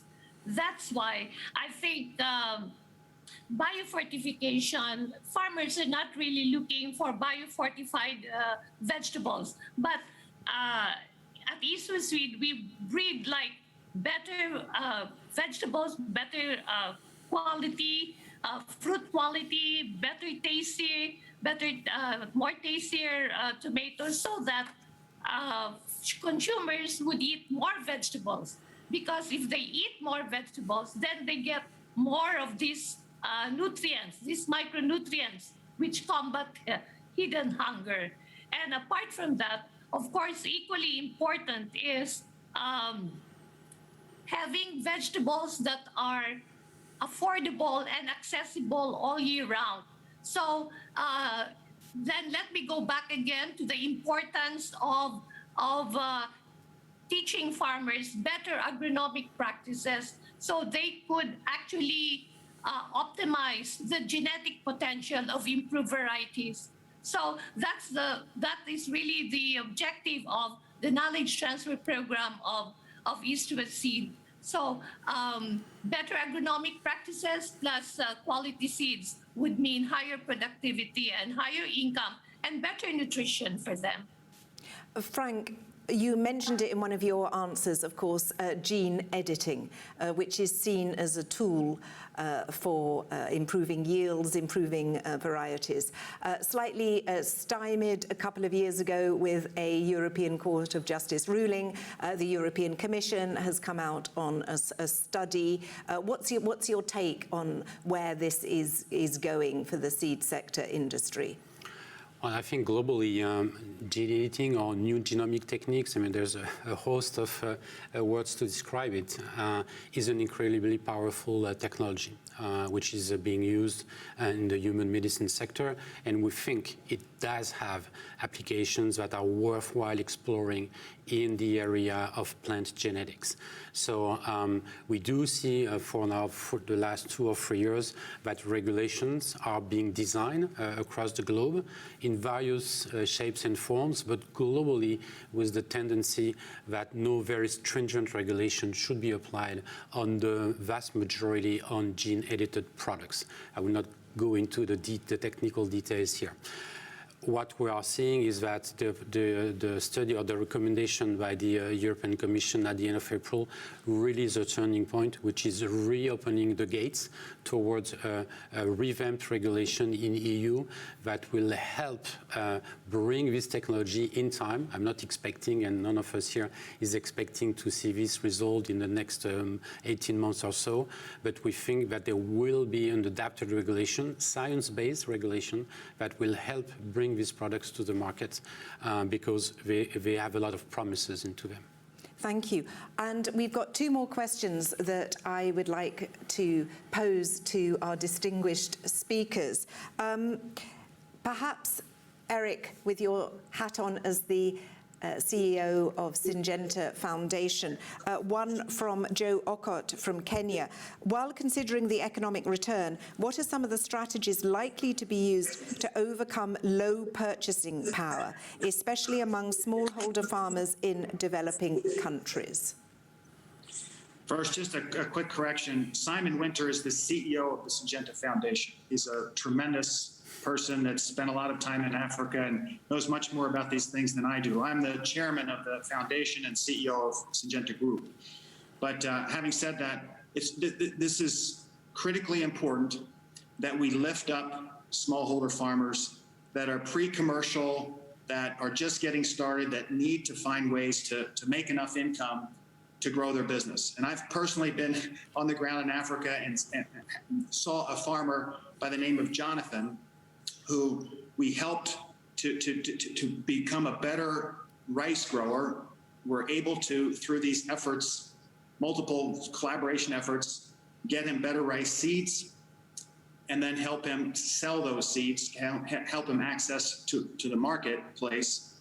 And with tears in his eyes, he was describing how his life had changed. He had gone from a mud hut, his kids not going to school, to a brick house, his kids going to school proudly. He showed me all his kids and was just tearful. The importance of this to the world, to lift up the poor so that they can earn money and grow a crop sustainably and feed the world, is so important that we have to work as foundations, as NGOs, as seed companies. We all have to work together to help make this happen, including with the governments, of course, government by government, country by country, close collaboration to find out what's blocking these things and make it happen, including the food companies who need to create the demand from these smallholders, because that demand creation that we can then fulfill closes the loop and makes it sustainable.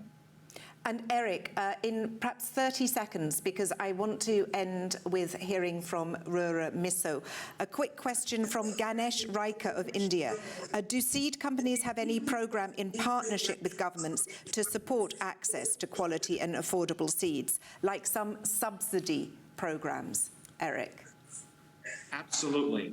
So our Agri-Entrepreneur Growth Foundation in India, which is also has Tata Foundation, has different states in India joining us. So together we're working with the local governments to provide the right genetics, the agri-entrepreneur training, and then the products that the agri-entrepreneurs get to the farmers. So the answer is absolutely yes. We need to do more of it.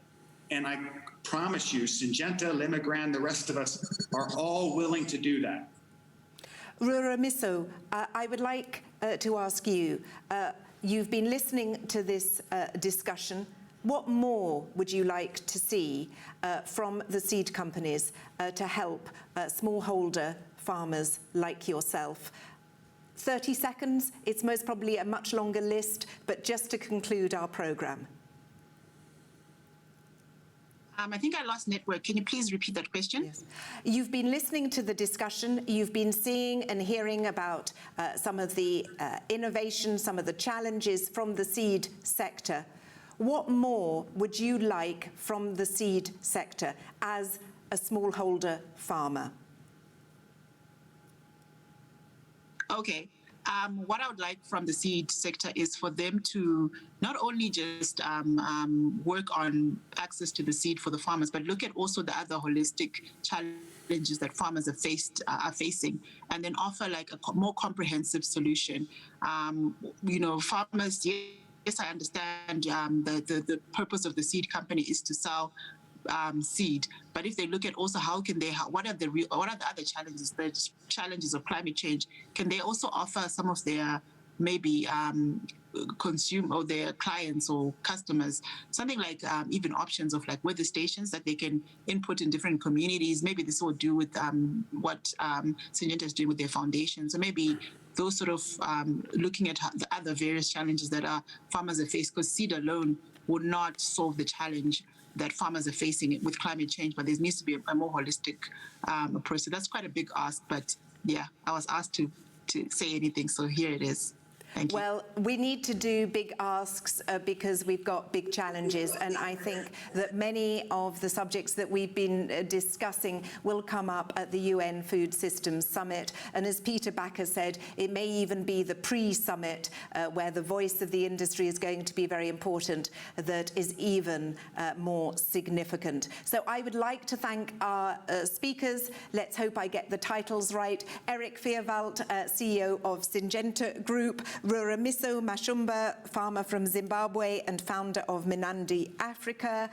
Frank Berger here in the studio with me, CEO of the Vegetable Seeds Board Division of Group Limigrain. And thank you very much also to Francine Sayoc, Public Affairs Lead of East West Seeds International and also President of the Philippine Seed Industry Association. Thank you very much for your time. Thank you very much for your incredibly informed questions. That's all from us. Thank you.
Seeds are the starting point of any crop. You can have the perfect land, soils and growing conditions, the perfect climate, and all the agri-tech that you need in your barn. But without a seed, you're not going to produce anything. And that's what we're talking about today. With more and more mouths to feed and fewer resources to work with, we still need to put food on the table.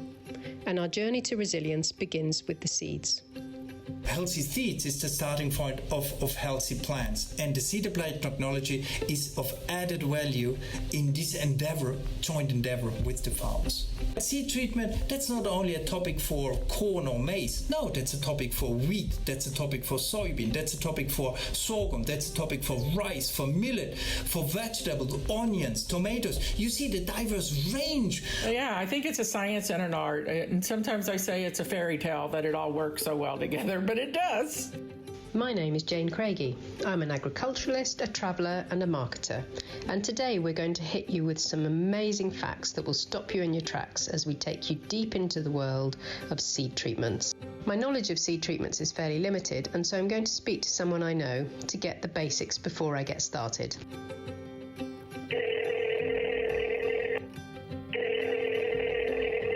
Hi Tom, lovely to see you. How are you? Very well, thank you, Jane. And yourself? For everybody listening, I am with Tom Allen Stevens, and Tom is a farmer and also an arable journalist with a lot of interest in technical aspects of producing crops. Tom is the perfect person to tell us a little bit about seed treatments.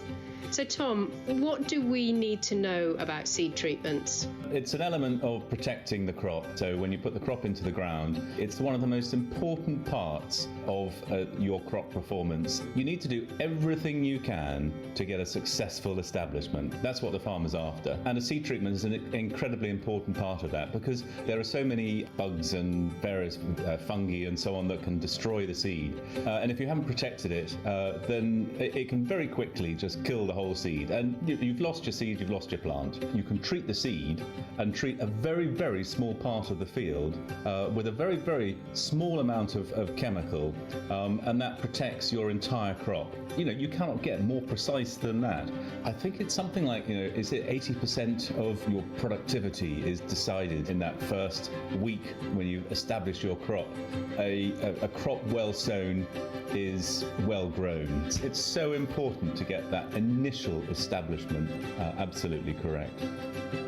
So today it's a curveball, but nonetheless vital part of farming. And we're going right back to the start of the process. To eat the salad in our bowls, we need to grow the salad. And in order to grow the salad, we need a successful cultivation of a crop. But before that cultivation is germination, the very first process that kicks the whole growing of the crop off. And it's vital. Farmers have a whole range of tools at their fingertips to provide optimum growing conditions for their crops. But many of these safeguards are for the crop once it's growing. The hard work of the farmer actually begins way before then, ensuring that the seeds have the best chance to actually germinate and push through the soil to access the nutrients that they need to grow into a healthy crop. And that's what we're talking about today. Get this stage wrong when you sow, and there'll be no harvest, and subsequently no food. As we explore the world of seed treatments, things could get technical, and so luckily I'm joined by some expert thinkers in the area. And the first expert is Jennifer Riggs. Jennifer works in research and development for BASF in the seed treatment team. With a career in seeds covering nearly 30 years, she really is the authority that we need. I don't think very many people in their life wake up one day and say, I'm going to be a seed treatment scientist. I guess I grew up around farming, and I was always very interested in plants. I think my real interest, though, in seed treatments came from me really understanding a little bit more about plant breeding and recognizing how along the way, most of the plants that we think about today, like corn, soybeans, even some of our fruits and vegetables, they were all wild once upon a time in nature. And we decided to manipulate them so they do things outside what they would naturally do in the wild. We make them produce more corn, or we make them grow faster. And what really intrigued me was when I think about a teeny tiny seed, they're like small living entities, like a baby. And when I started thinking about what we were doing to the seed through our natural breeding, and now today with some of our genetically modified, I recognized that a seed has only a little bit of energy in it to start to grow a plant. And plants that can sometimes be 10 feet tall and feed our world, people and our animals, and clothe us. And I started thinking about when we started manipulating them, we were actually taking that energy and focusing it somewhere else. And I recognized when you channel that energy somewhere else, you're giving something else up. And in the case of seeds, for a lot of time, we were giving up their ability to defend themselves in nature.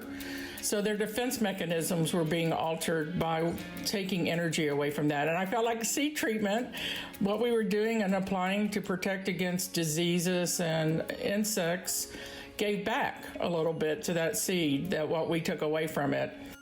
Now, Jennifer is perfect for this episode, as she has a very clear way of taking a complex issue and making it easy to comprehend. Seed treatments are products that are applied to the surface of a seed that do various different things. So some of them control pests, they control diseases, some of them control insects.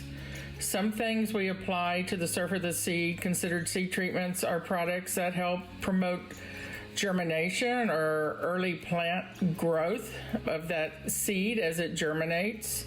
And the small seeds that contain so much promise to fill not just our salad bowls with delicious produce, but hold the key to keeping people alive. Face attack from every angle. There are insects that love to just chew away on the seed. There are fungi They are pathogens, so they do damage the seed. A lot of times these things don't want to really kill or eat the entire seed because then they don't have a food source in the environment any longer, or they have to go find something somewhere else.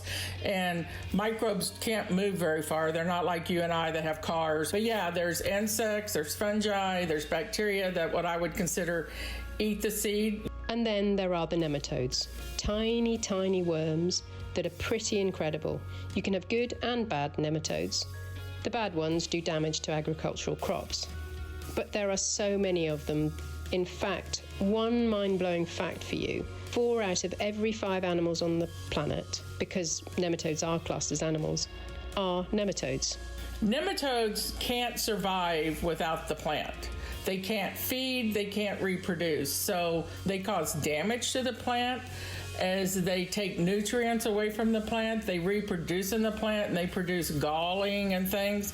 But if they actually killed the plant, they would actually be killing themselves. So while they damage it, I wouldn't say they eat it, but they do certainly cause significant damage versus an insect like a wireworm who actually will chew through the seed, bury itself in that seed, and cause it to completely quit growing. So Jennifer has outlined some of the threats that seeds face. So how do the seed treatments protect the seeds? I think most people are familiar with an M&M that has the coating on the outside and protects the chocolate on the inside from melting in your hand. Unfortunately, it's not that type of barrier protection, although there may be some bit of that. It really depends on what the components of the seed treatment are. I mentioned a worm burying itself into a seed. If as it chews on that seed and then ingests it, they're actually toxic. There are other seed insecticides that we apply to the seed that are anti-feeding, so they don't like the way they taste, so they quit eating on the plant. Fungi are really unique in that it takes different types of fungicide depending on the fungus you're trying to control. Thus the reason we put so many different fungicides on the seed surface, but they're the same. Some of them actually cause death to the fungi. Some of them are anti-feeding. Again, they're protectants. We do apply things like a seed coating to the surface of the seed, and those type of products, in the most case, we don't think of them as a protectant, but what they are able to do is they do protect that seed by keeping all the products on the seed where we need them to be able to do what their roles are, whether that's protecting against an insect or protecting against a nematode or providing that plant growth promotion. So I guess from that standpoint, the seed coating does provide that type of barrier, just protecting those products that we're putting on the seed that they stay where we need them to be. So what about the origins of seed treatments? From very simple, even primitive methods, a very complex science has evolved. But obviously the first seed treatments were being applied several centuries before Jennifer began her toils. The science dates back a long, long time, but what made farmers and traders first take notice was when a ship was wrecked in Bristol Harbour in England in 1670. Here's historian Nicola Cannon from the Royal Agricultural University, based in Gloucestershire, England. There was a shipwreck off Bristol and the boat was full of wheat, and it was close enough to shore that people went out and collected the wheat off the boat. They found it wasn't particularly good for milling. They decided to sow it. When they sowed the wheat, they found that it did far better than the normal seed that they saved and sowed for producing wheat crops. The main reason this is thought to be is because it reduced the risk of bunt and smut in the crop. Therefore, it was growing more cleanly. For the uninitiated, bunt and smut are fungal infections in wheat. Grain contaminated with bunt spores has a darkened appearance and gives off a really pungent, fishy smell. Hence the name stinking smut. Common bunt, the other disease I mentioned, reduces both grain quality and yield. People came out with this theory that it was because of the salt water, the brine washing, that it helped the seed grow. So then people started priming seeds to reduce the risk for the crop they were growing. Probably some of the benefit that they were receiving was just from washing the seed to get off any spores that were sitting on the outside of the seed. And this has been refined much more as time's gone through. And obviously we don't soak crops in seawater now or in salt. The timelines can start in BC period if you talk about the first kind of manipulation of seed, right from the Romans, using products such as ground up olive waste and putting it on plants to try and biologically protect them. Also kind of hot water washing over time. In the kind of early 1900s, which was obviously in an industrial era, there was a lot of experimentation with things like coal tar and tobacco, heavy metals and things like this to try and encourage greater seed vigour and health. Most of them were unsuccessful, and mercury came out as a kind of more successful product, and that stayed in as a seed treatment for many years. But it did lose favour post the Second World War when we saw the discovery of organochlorides. These were the first kind of synthetic seed dressings, and they were quite widely adopted and used up until the 1970s. They were very effective at killing pests, but they were very, very persistent and were found throughout ecosystems to have caused toxicity in mammals and birds, as well as existing in everything. So they were kind of phased out. But one of the really important aspects with seed dressings and coatings and treatments is to get 100% coverage. Hot water is still used in lots of vegetable seed production today as a treatment, and very carefully controlled, and the seed is dried out afterwards. But seed treatments don't solely protect the seeds from bugs and fungi and anything else trying to munch on it. Many of the seed dressings applied today are not just for controlling disease or pests, but they're for giving a kind of micronutrient burst to that little package of seed to give it a good start to enable it to root and grow successfully, and again get that good crop establishment. The International Seed Federation is the voice of the private sector. They are completely independent but act as a representative of nearly 7,500 seed companies around the world. These range from family-owned businesses to huge regional businesses, cooperatives and multinationals, and everything in between, and cover a whole diversity in terms of the range of crops, from field crops to vegetables, from forage to turf crops. Michael Keller is the Secretary General, and we spoke on the eve of the annual ISF conference, held virtually once again as a result of COVID-19. Healthy seeds is the starting point of healthy plants. Seed applied technologies, it's absolutely complementary to what we, the seed people, are doing. And together, if you see what it can help to do in terms of agronomic benefits, in terms of targeted protection for the seed in the fields, but also in terms of less costs for the farmer, because he has not to use spraying afterwards or things like this. There's so diverse range of added value you can have when you get the seed plus the protection through seed treatments into the arms of the farmers to help the farmers to grow the plant, healthy plant. It's all about collaboration. You need to get the right seed. You need to get the right variety to the farmers.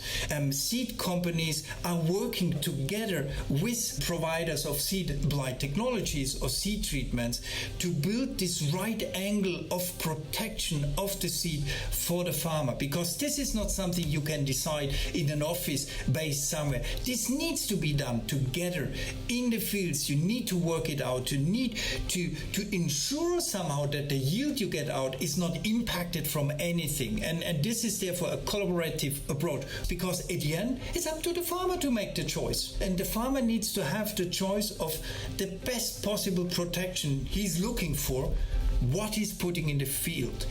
The seed people, the breeders, are trying to find the best way to bring seeds which are resistant to pests and diseases to the farmers around the world. And that collaboration has played a key role in the recent months. Faced with the global lockdown as we tackled COVID-19, it was vital to safeguard food supplies. And seeds obviously play an important role in doing this. Remember back some months back, we had a situation where we faced closed borders. And this was just some weeks ahead of the planting season in the Northern Hemisphere. And if you don't get the seed in the hands of the farmer at the right moment, the output is impacted. Therefore, there was a tremendous effort to work together. From the beginning, food production was recognized as essential. That means borders somehow were not closed, where the border restrictions were lifted. And within this, seed could continue to move. We showed our resilience, our capacity to somehow, even in this so difficult situation, to be able to bring the seeds to the farmers. But this could not have been done without a trustful relationship with national governments, but also international organizations. And at the same time, we are also learning. The world is not standing still. The world is moving. With such a huge industry and farmers of all scale across the globe, it comes as no surprise that the ISF works closely with the United Nations Food and Agriculture Organization, something Michael was keen to highlight. We want to make quality seed accessible to all farmers. What is in FAO's motto? Motto is fiat panis. That means let there be bread. What this means is also, how to ensure that there is no hunger and how to ensure food security. In several countries in Africa, still, we have an issue to provide seed choice to farmers. You can imagine a smallholder farmer, for instance, in Africa, who used since his grandfather's times the same varieties. They need to get also feeling what could it mean to have perhaps a choice. That means improved varieties or even treated varieties. And that's where we are thinking to build trials together, to make the people feeling, understanding what it means. COVID-19, one of the things happened, we have an increased issue with hunger. We have 60 or 70 million more people who are suffering from hunger than last year. It's the first time since many years. That means there is an issue with producing enough food, and there is also an issue in producing also nutritious food, because it's about us. It's about you, me, everywhere. What can we do in our fight against hunger? What can we do in our engagement to increase livelihood of farmers around the world? What can we do for the well-being of people? That means when you think on all the breeding efforts also in vegetables, you see vegetables consumption is increasing. And the efforts here from the private seed sector engaged in a vegetable is tremendous. And I think therefore, I'm proud to be in such an innovative sector. But we want to hear more. The three crops most susceptible to attack are wheat, corn and soy. We wanted to bring you a real flavour of the way in which these crops are grown around the world, the challenges farmers face, and what solutions they have in their armoury. We're going to hear from three parts of the world: Australia, Brazil, and our first stop, North America. Meet Doug and Nick. Doug Greason farms in Iowa, growing corn and soybeans on 600 acres of ground. And Nick Tinsley is from BASF, and he's the go-to guy for the seed treatments that Doug relies on. We started farming in 1996. In our area, it's been the cool and wet Mays and June that have given us the most problems. In the 21st century, you don't plant without great seed treatments. The margins are too thin to give up stand, which means giving up profitability. If you don't control the pest, you lose stand, and that translates into lower yields. My name is Nick Tinsley, and I am a seed treatment technical representative with BASF. I cover a territory that is essentially the eastern half of the northern United States. The pests and diseases over that large landmass can be quite varied. It's important to understand what the driving problems are in any given field. And certainly there are some that I run across a lot, but then you could cross state lines and all of a sudden, a different soil type means that there's going to be a different kind of pest. starting with insects. When we're talking about seed treatments, we're really talking about insects that can attack the seeds or those small seedlings right after they germinate. Unfortunately, a lot of them are subterranean. They're very difficult to scout for, and so seed treatments really represent a great tool for managing those types of insects. Moving into the world of diseases, the challenge with these types of problems is that the environmental conditions are so important to determining which diseases are going to be prevalent in any given year. If it's hot and dry, those are going to be different diseases than if it's cold and wet. And so these are things that can be very difficult to predict for growers. Finally, moving into nematodes, one of the challenges with nematodes is that they're so small, they can almost go undetected. You might have a grower that is experiencing yield loss that doesn't even know that that yield loss is going on. And so in some cases with nematodes, it's an awareness issue. Part of the problem with a lot of these insects and diseases and nematodes is the unpredictability of them. We have a lot of great tools that growers can use to help protect their acres. But certainly this is a kind of a long war if you think about it that way. We use Poncho Votivo 2.0 and Obvious Plus. These products work great for all operations, no-till, minimum till, or conventional till. These products now are starting to move beyond just protecting against loss and actually improving yield in some demonstrable way. And I think that's an important part of the picture. Occasionally I do get the pleasure of interacting with farmers, and I can tell you trust can be hard won and earned with those guys, and for good reason. These folks are putting their their investment every year out in the field, and it's your job to help protect that. Heading south, we meet GM Bordini. He's a sales rep for BASF in Mato Grosso do Sul in Brazil. But first, we hear from a farmer he works with. Hi everybody, here's Jarbas Neto from Brazil. We are growing in south, the state of Paraná. We are growing 5,500 acres, soybeans, cotton, corn, potatoes. The moment of seed planting is the most important phase for the success of the crop. That's the production of potential of the crop can be exploited to the fullest. During the germination in such a tropical place, we have two major threats. One is the bugs attacked to the cotyledon, and also, as hot as it gets, we have burn issues to the hypocotyl that later on can be a door open to diseases. We have bugs that attacks even from the root. Some bugs just eat the leaves, others just cause minor damage, but even the minor damage can be a door to the disease. Being present and taking into account the particularities of the farm is a fundamental practice to offer the correct product at the right time to the farmer, like fungicides, herbicides, insecticides, because good products also need to be applied in the right times. I don't consider having a crop without the seed treatment because, as I said earlier, if you don't have the bugs, which we have a lot, you have disease, even a sunburn to the hypocotyl can make a door open to the diseases, so we use treatment to the seeds. I'm pretty sure I can help the legacy of the farmer. In other words, I can help to feed the planet. And finally, in Australia, Arturo De Lucas explains the challenges farmers in the Southern Hemisphere face. The farmer, the thing what they want to do is make sure that the seed comes out of the ground, and that's a very visual thing. And you want to make sure that the farmer is looking at the crop coming out healthy. And I think we play an important role in that, trying to tackle a lot of those early diseases, which are very important in having a healthy crop coming out of the ground. Most of our seed treatment products, including Illivo, go through seed companies. Seed companies are a big driver of seed treatment use and adoption. So we work very closely with those seed companies to understand the characteristics of their customers.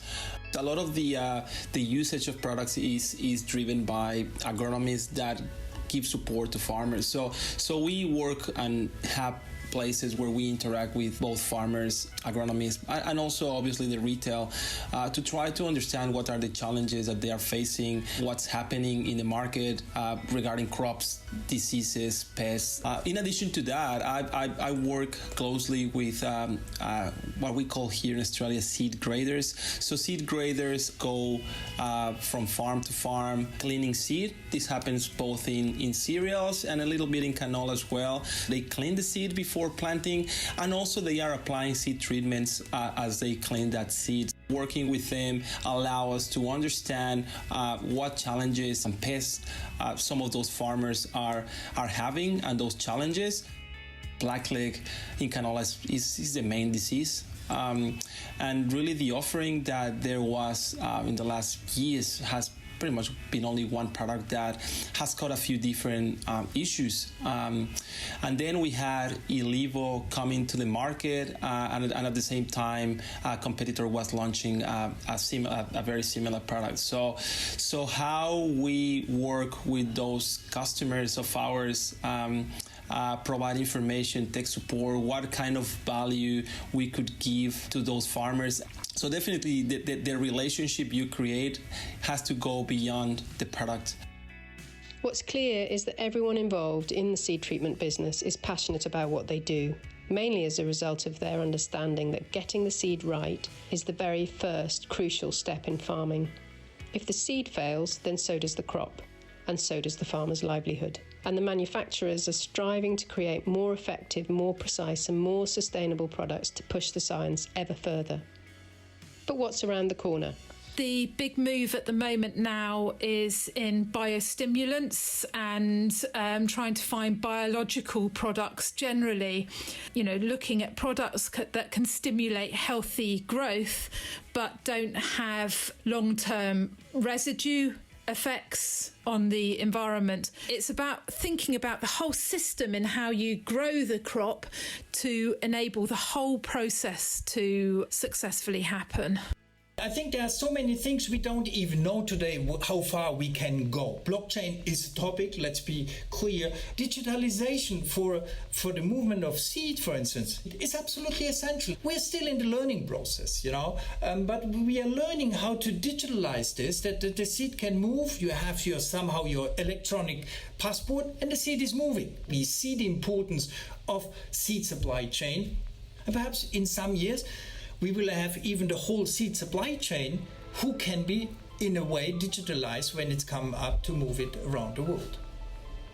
Day to day, day in, day out, we need to understand climate is changing. Again, we need to work with nature, a changing nature, but we can do it. But we can only do it together. And I think that's I'm proud of, to see this engagement everywhere.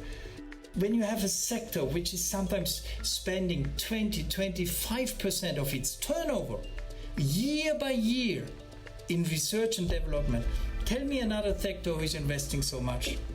You will not find it. Science is so important. And when you look how science is evolving, our capacities of breeding, that's tremendous opportunities ahead of us. And I think therefore I'm proud to be in such an innovative sector. The greatest minds in seed technology are currently working hard to ensure that the planet has a ready supply of the best available seeds, using every ounce of technology available to them to try and feed a growing population. After all, without the seeds, farmers are unable to produce the foods we love so much and the crops that keep us alive.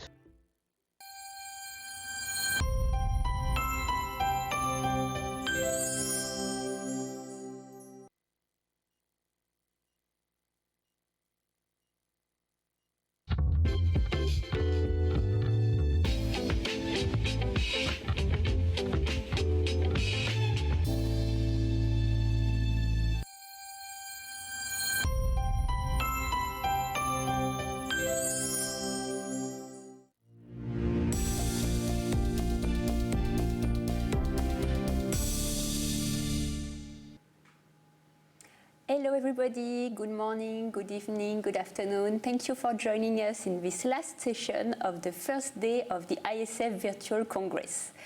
I'm here in the studio with Victoria de Bourbon de Parme from the World Benchmarking Alliance. Thank you, Victoria, for joining us. I'm Hélène from the International Seed Federation team, and I'm very happy to welcome you again on the studio today. So during this next 30 minutes, we will talk about the role of seed companies in the transformational change from fork to fork.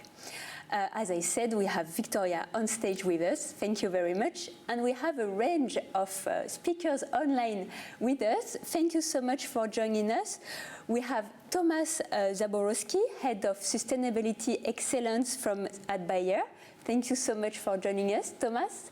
We have also Alice Ingebayer from the World Benchmarking Alliance, working more specifically on the Access to Seed Index. Thank you so much, Alice, for joining us.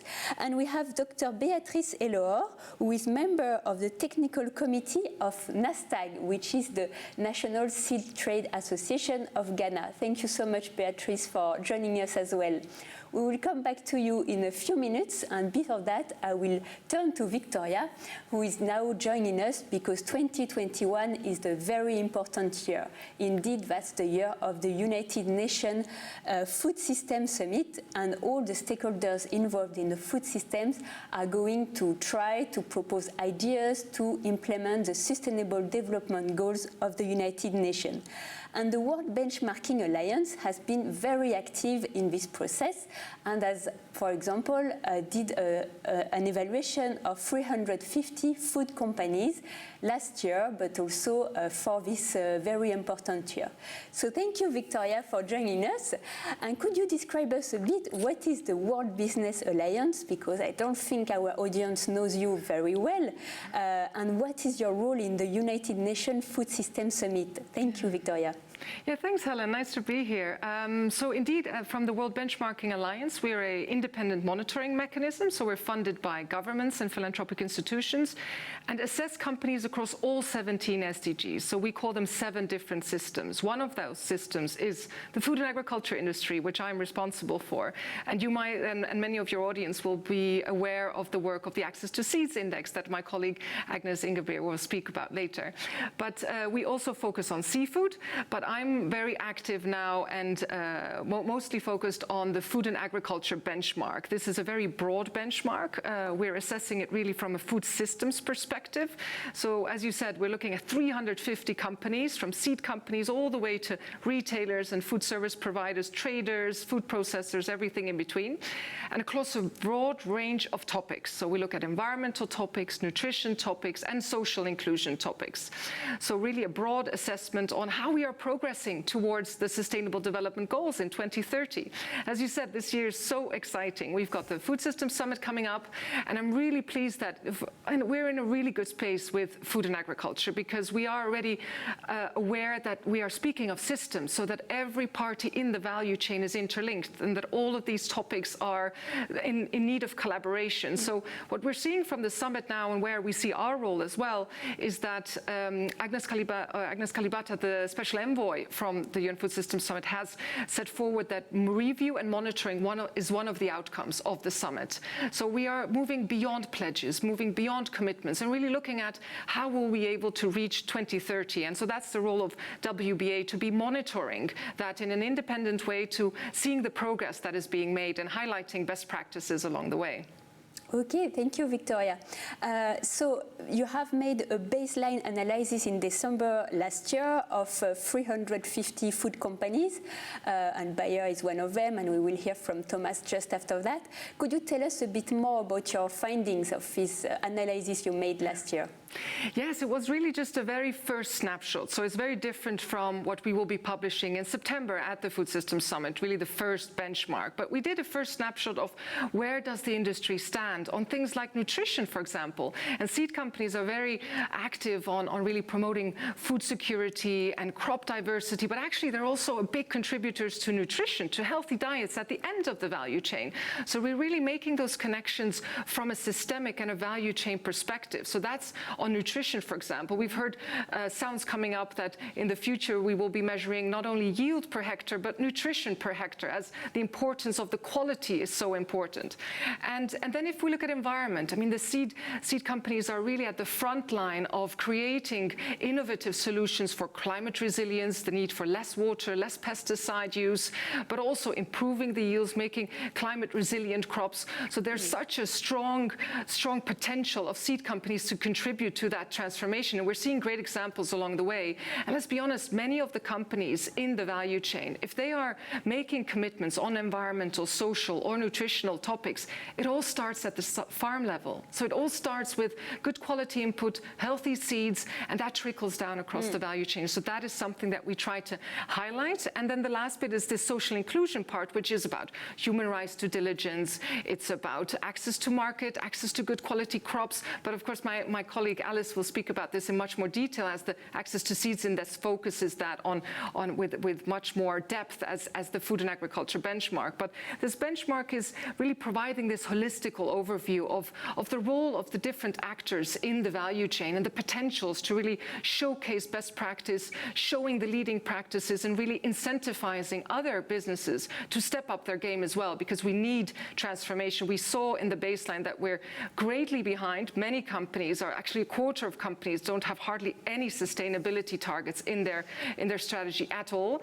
Luckily, we do see good practices, but it's the minority. So we really need those companies to really share those practices and to elevate the rest as well. Thank you, Victoria. So I will turn to Thomas, who is actually Head of Sustainability Excellence at Bayer, one of the company which is part of the evaluation of the World Benchmarking Alliance, but also of the evaluation of the Access to Seed Index, and also a member of ISF. So it totally made sense for you to be here today, Thomas, and thank you very much. Could you tell us a bit more, what was your experience at Bayer to be part of this assessment by the World Benchmarking Alliance, and what role do you see for Bayer in the food system transformation, and how do you see that Bayer is contributing to this very important year of the UN Food System Summit? Thank you, Hélène, and thank you for the invitation. I think that I will separate in two main aspects. The importance of measuring the progress of our companies and the contributions that our company are doing. So I will separate in two, basically on the strategy side and then on our engagements in our engagement side. So as we said, everything starts with the seed, and I'm a big advocate of the importance of seed as a part of the value chain. And I think that we have been involved with Access to Seeds Index for the last two publications when they started and how the world benchmarking was evolving. I think that this is really important because it helped us to evolve our own strategies. So we had many different conversations on different aspects, and those conversations actually evolved in very solid strategies and also in business opportunities, because that's what we think that is viable. We understand that smallholder farmers today are the basis of the food value chains, and if we help them, that will create a big positive impact if we enable them in their reach full farming potential. So everybody knows about the importance of smallholder farmer in agriculture. So actually, for the different stages of access to seed, we have been evolving into even including our main commitment or target to reach 100 million smallholder farmers in low-middle income countries by 2030. And what that means is that we have this topic embedded in our strategy. So we measured that today we're reaching 45 million, but we measured last year that we're reaching to 42. And putting numbers is not a question of just to show it, but actually how this will be transformational in the strategy of our company. So how we actually do better commercial operations with a more regionally focus, how do we enable digital solutions with a very concrete aspect of smallholder farmers, how we can have differentiation of portfolio, or how do we help to have better technology to their hands, but as Victoria mentioned as well, everything it's about different partnerships in the value chain. And that's what we're trying to aim with examples like the Better Life Farming centers that we have in Asia mainly. But what I want to put as the question of measuring is that this will help us to keep on evolving. We know that this is just the start, and not only putting a commitment is just the way of going forward, but actually how with our business we can influence and have better impact. And today we said, okay, now our board is compensated, but how many millions farmers are we reaching? But I think that this goes beyond what is going to be the next steps, as Victoria mentioned, digital, or how it was mentioned in the video before, what is the impact of climate change also in smallholder farmer? What is the contribution that they can make? And that through the benchmark, this is the engagement side that I was talking about. I think that this is really important because you're telling us also what is material for you, what the benchmarks could actually tell us, where do you want our companies to focus and where we can concentrate our strategic efforts to do that. And in that sense, when I talk more about the engagement and our willingness to keep on collaborating with the World Benchmarking Alliance in the food and agricultural benchmark, it's more about understanding what do you need to see. How do you want us to portray better our stories, our efforts that we do? So as an example today, and I will finalize because of the time limitations, but around 85 people contributed this year on answering the food and agricultural benchmark and the access to seed index. And we will continue to do that. I think that what is important is that these frameworks actually fills the gaps that other indexes or other topics like ESG are not covering, especially as Victoria mentioned, in terms of nutritional factors, in terms of there are environmental factors and social aspects as well.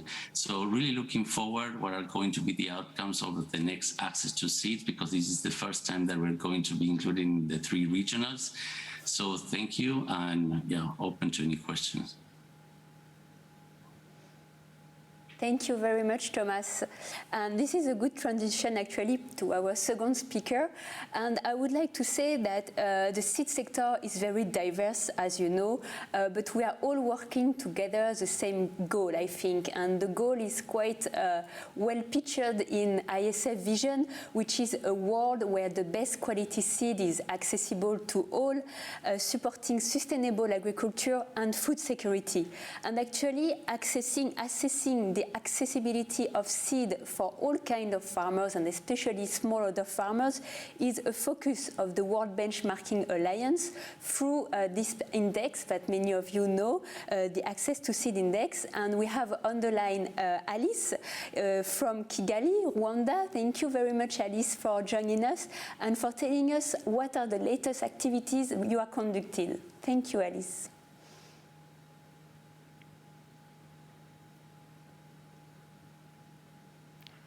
Thank you so much, Helen. So I'll tell you a little bit more also about access to seeds. What we do, Access to Seeds Index evaluates and compares seed companies on their effort on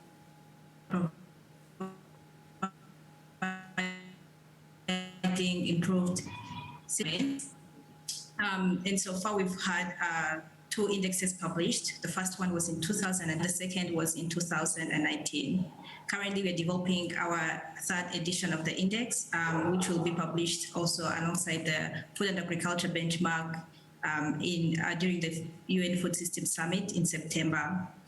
So what we have done so far is making sure that we are checking and trying to understand the contribution players in the seed industry. That includes globally active companies such as Bayer, and they've mentioned their experience with the index. We also have regional companies and we have local companies. And all these companies are mostly from our 3 regions where we focus, which is in South and Southeast Asia, Eastern and Southern Africa, as well as Western Central Africa. Together this year, we will assess 72 seed companies, and this edition is very very special because we're going to include advanced seed producing cooperatives in West Africa. And this is just so because our index, we also want to show the contribution of different players in the seed industry, which goes all the way to the seed producing cooperatives, which are very representative of the region in West and Central Africa. So we are looking forward to giving a new updated index results in September, and this will be used as evidence for discussion on where and how the seed industry can continue to improve the access of quality seeds, especially of improved varieties to smallholder farmers in the developing economies. Thank you very much, Alice, for this great work, and we wish you all the best.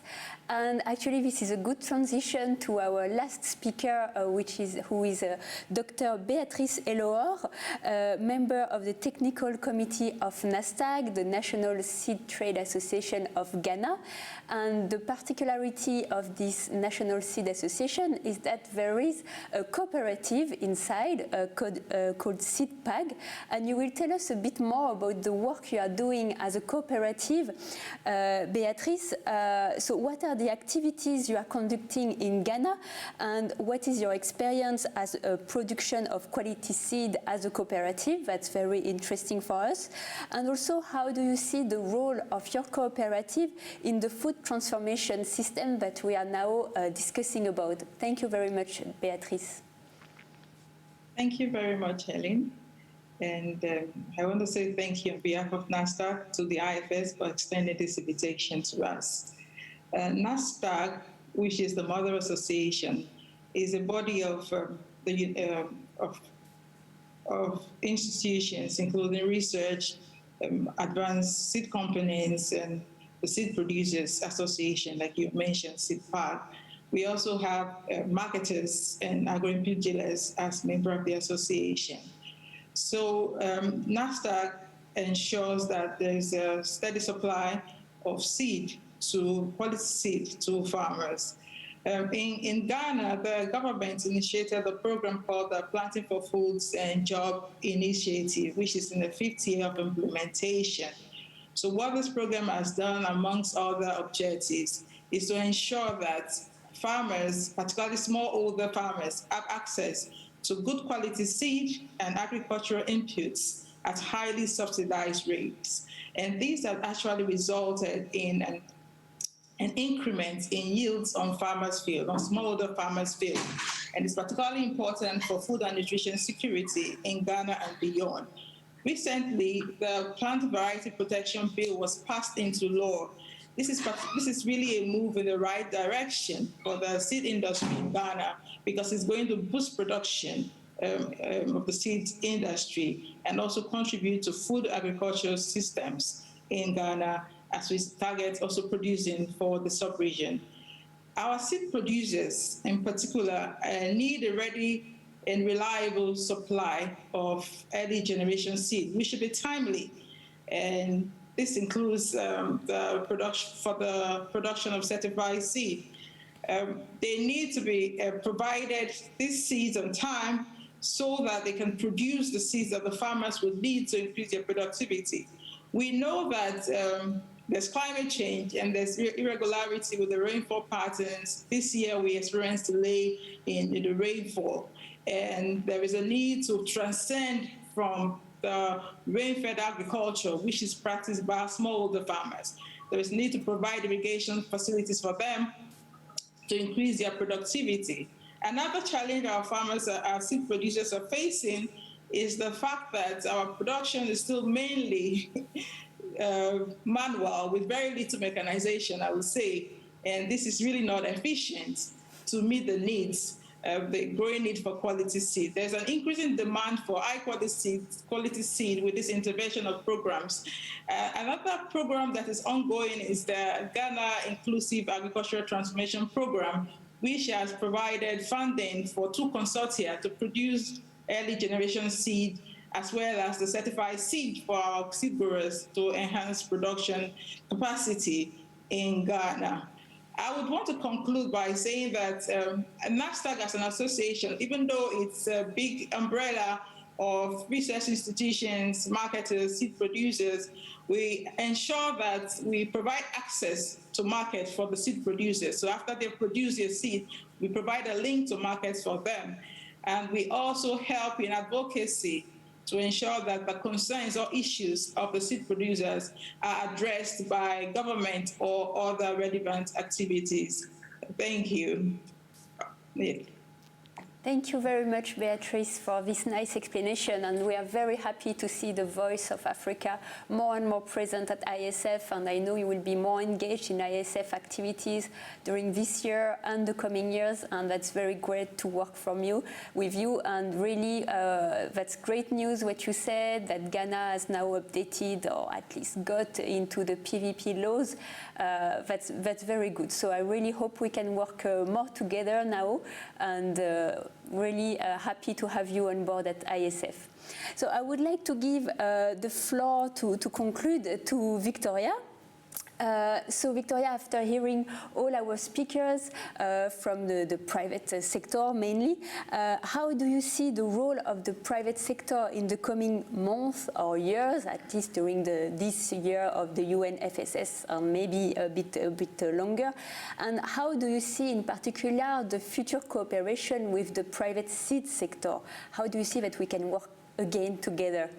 Yeah, thanks, Helen. And I think from the speakers today, but also from your whole virtual Congress first day, the magical word that trickled back always is this collaboration. I think that's one important aspect, collaboration.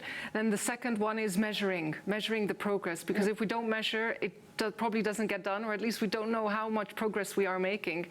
And to start with that last one, the measuring bit, as Thomas said, the World Benchmarking Alliance has tried to translate the expectations of the private sector. What is the societal expectations? Let's be honest, they're quite high. We are expecting a lot of them on many different aspects, on, as I said, nutrition, environment, social. So the bar is very high. But therefore, this collaboration is so important.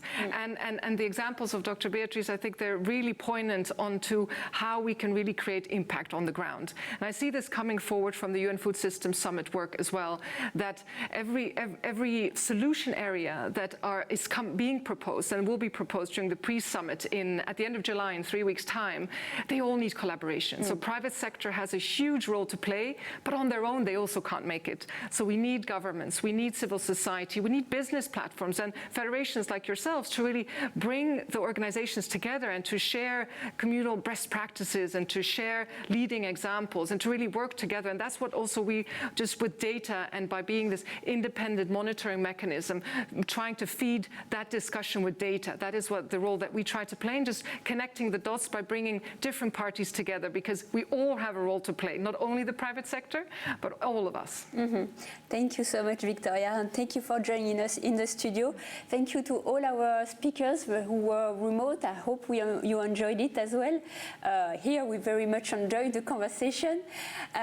So this is the end of this session by the World Benchmarking Alliance.